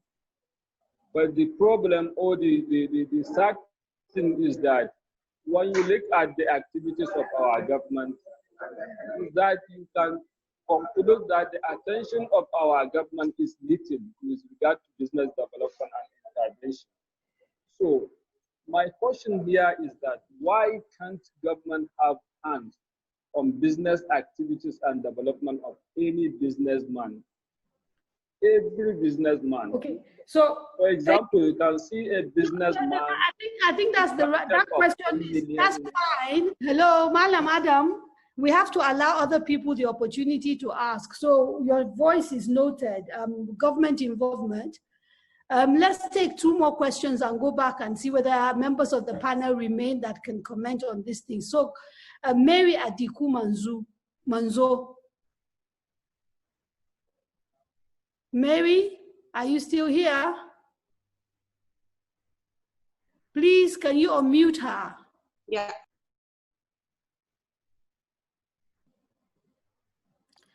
Hello. Yes, we can hear you. Please ask your question. No, I just want to add my voice to what the speakers have said. Thank you very much for this opportunity. You know, the days of fossil fuel jamboree will soon be over. And looking at agriculture and every other thing that our personalities have mentioned is good. But one of the things that I have not heard them hammer upon is education. How can we get to educate our people in the northern part of the country, most especially the girl child and the mothers? Because when we're talking about IT, for instance, most of these students or the young ones that during this period are expected to learn under this the network. Most of their parents, the mothers to be precise, are not educated. If they are, they will assist their ward in answering some of the questions that we see. And also, if we are able to educate ourselves in the northern part of the country, the bargaining power of those people that are involved in the agricultural product, their masters to the younger ones, their bargaining powers will be more stronger because they are educated, they will know their stand.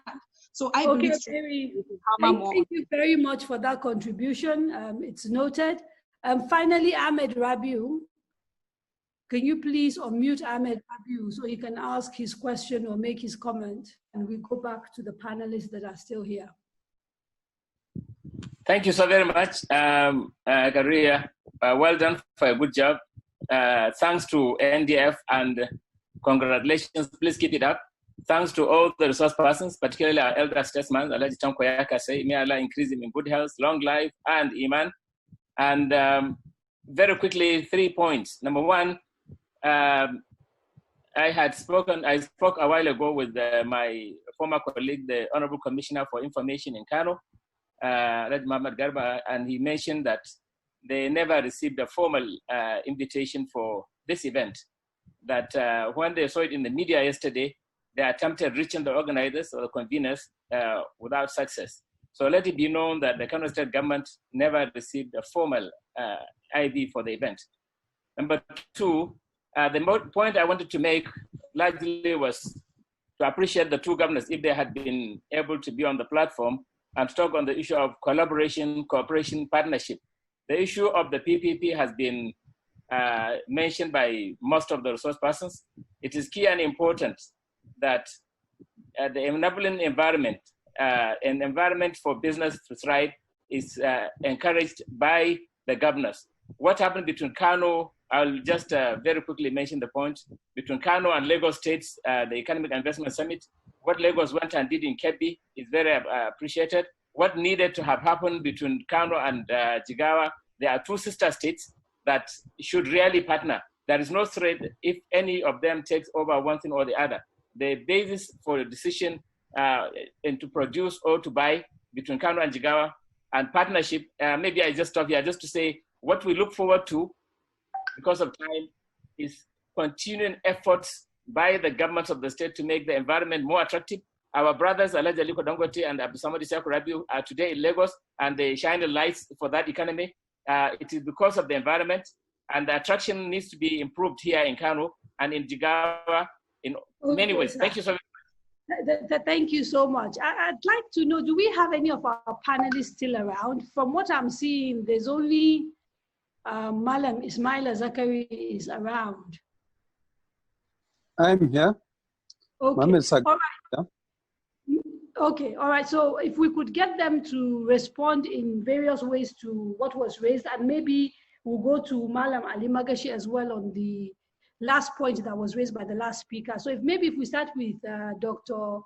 Muhammad Sagagi first, then Malam Ismail Zakari, and then finally perhaps Malam Ali Magashi. Bearing in mind we have 15 to do. I'm not sure if there's any question directed specifically at the presentation I made, but I think going through the questions, written questions submitted by participants, by the guests, I'll see. They are making requests for the slides that they have presented. They are asking about the how of what we have presented. So whatever we ask the states to do, they are asking how that can be actualized. And obviously, this is not a forum. We don't have the time to be able to discuss that. But I will simply say that I think the response has been very positive. We appreciate all the comments made, and I hope people would, appreciate also our limitations. You can't possibly design a transition plan for two states in the federation in 10 minutes. And obviously that's not a task that can be done. But it's simply from my point of view to emphasize that yes, we are in a crisis. Yes, our governors, have limitations in tackling this crisis, but that we need the support of all. We need the private sector to partner with the states to be able to do so, whatever constraint there are.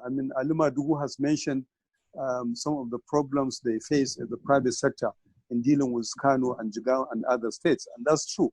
And so it's time for us to reconnect with the private sector with little incentive and from the government and with little understanding from the private sector. I think they'll be able to overcome many of those difficulties. And I would like to mention again that, the two states have, opportunities to engage not only with the private sector, but with donor agencies. I spoke about the need of private, investment promotion, in the states to intensify investment promotion. Aisha Mujaddidi has, spoken about the LINKS program. This is something that they should please embrace. It's not going to be a solution to all their investment promotion programs, but it's a step. It's one step for them to take and be able to mobilize support from DFID, and there are so many other support programs that they can leverage on. Can I jump in there and ask a little question?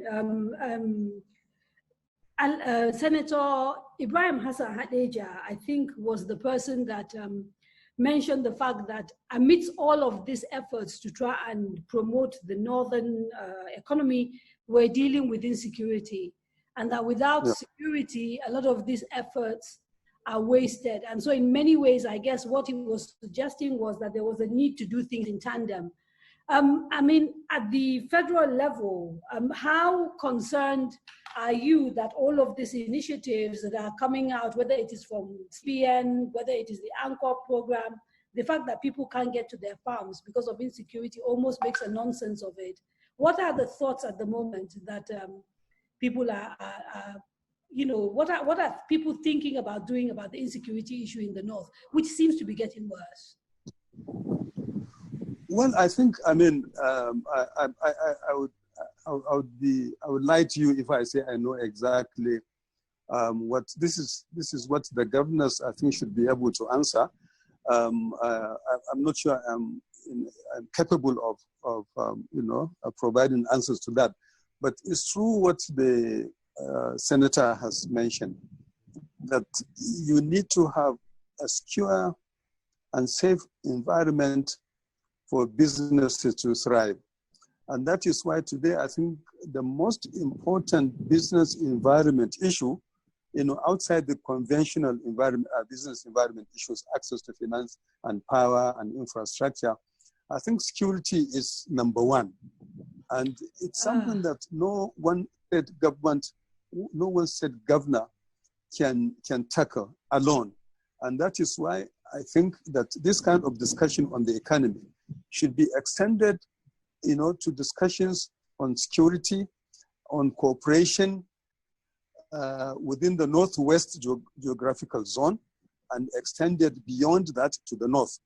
I would like to mention one of the first efforts made by Nasiru El-Rufai, I think in 2015, or 16, I can't remember exactly, when he convened a conference of the northern governors or the Northwest governors, I think, on security in the region.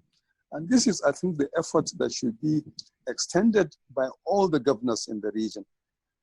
Is important, and unless we are able to do so. In fact, already it's been projected agricultural output would drastically fall in many parts of the North because of not only the pandemic, the COVID pandemic, but also, I mean, more so because of the banditry in the Northwest and so on. So I think I would encourage the conveners of this webinar to also consider, you know, a specialized discussion on security in the North, and as much as possible should engage with the governors. Without the governors, I don't think we can achieve anything.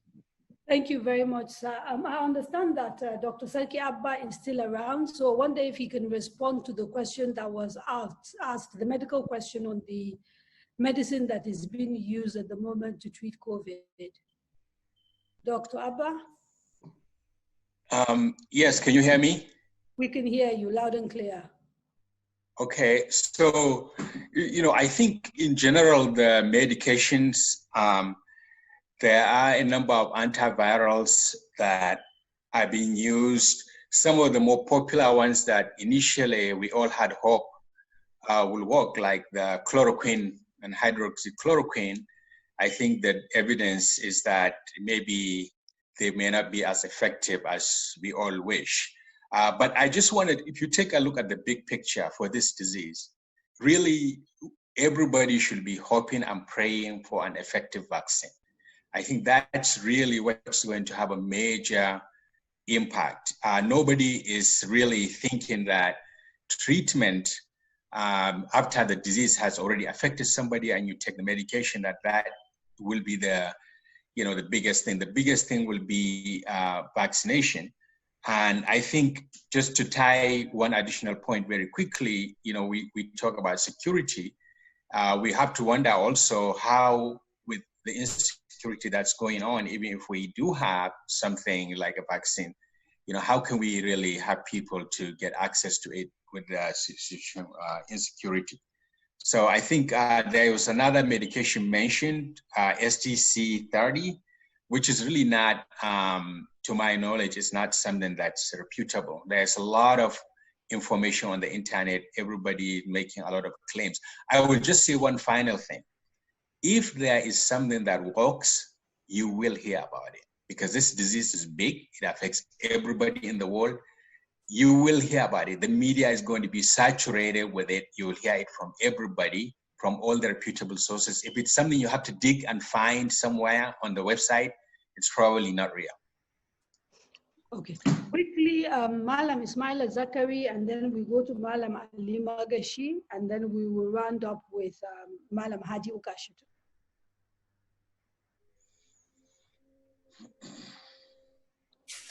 Ismail Zakari. Thank you, Gabriel. I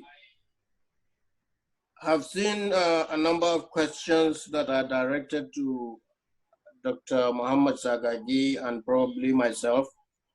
The first one from Bashir Usman. We don't have time to take many, so you're going to have to choose one to answer because we have to close at 2. Okay, but Bashir Usman is talking about in the absence of statistics, how do we monitor the economic recovery slope, something like that. I think that it's correct that there is no statistics. There is statistics even from Aisha Sheikh today. She gave us some statistics of what is happening in Jigawa state, in Kano state, in Kaduna state, or at least they are doing some work there.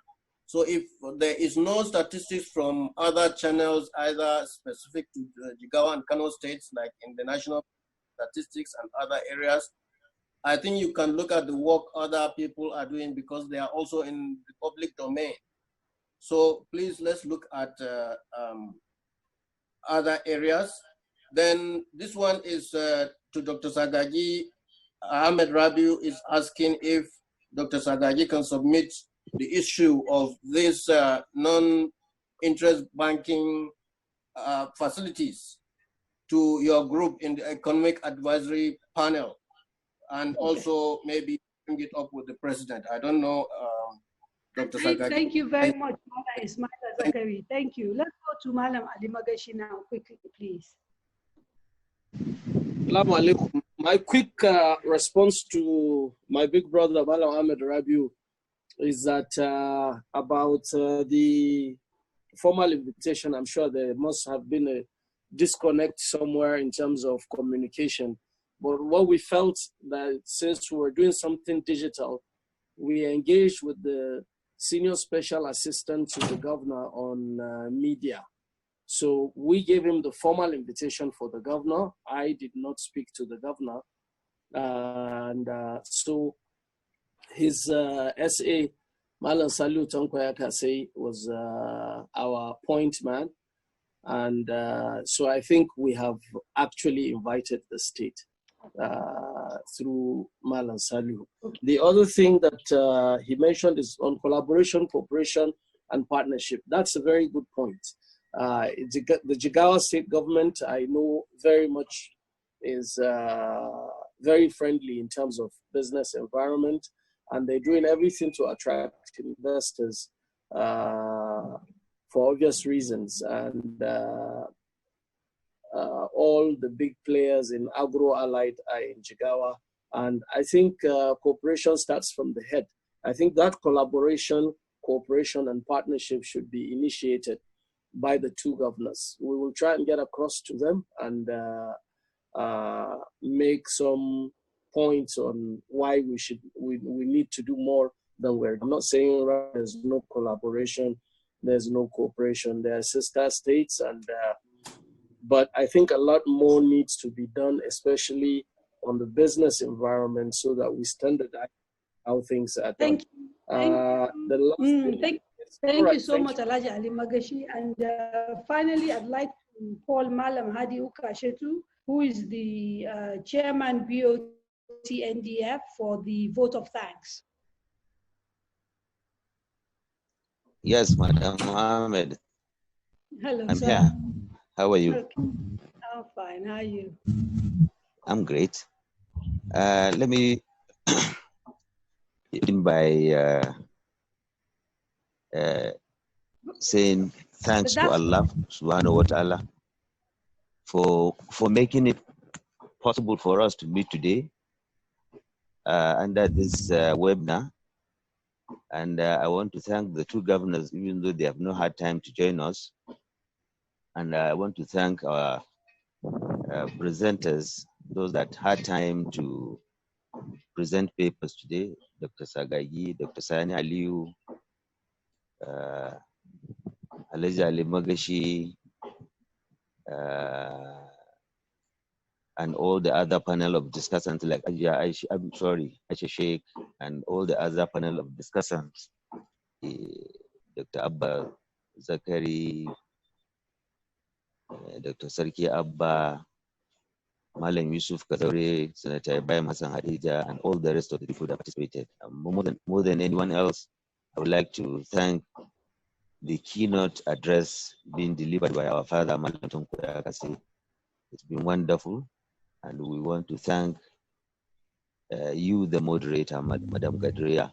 You have done a fantastic job, even though at some times you have allowed some leverage to some people, but all the same, you have done a fantastic job. I also wish to thank the executive committee of the NDF for thinking out of the box, for jolting our brains to come out and present this at a very timely time, and also to blaze the trail for other non-governmental organizations probably to copy. I want to thank the paper presenters for thinking out of the box, for anticipating the problems, and for also not only anticipating the problems and defining them, but also bringing about practical solutions on how best to solve these problems.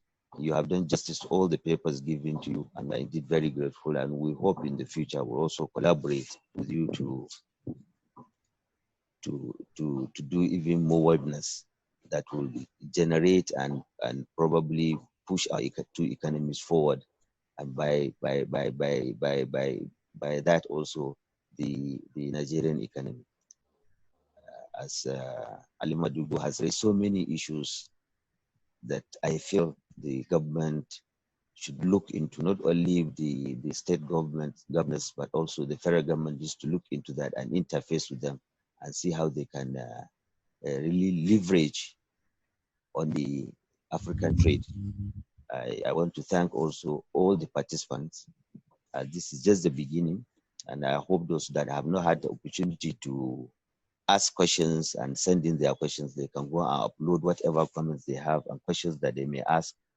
And we have a community committee that will look at all these things and then come up with a community. And I hope that we will, even though the governors have not had the opportunity to join us, we will definitely submit all the documents to them so that they will look at it and see practical ways they can implement some of the decisions that have been reached. We want to thank everyone for participating, and God bless you all as you go to their respective assignments. Thank you. Thank you very much to everybody who joined us. I wish all of you a very good afternoon. Have a wonderful day. Bye-bye. Bye.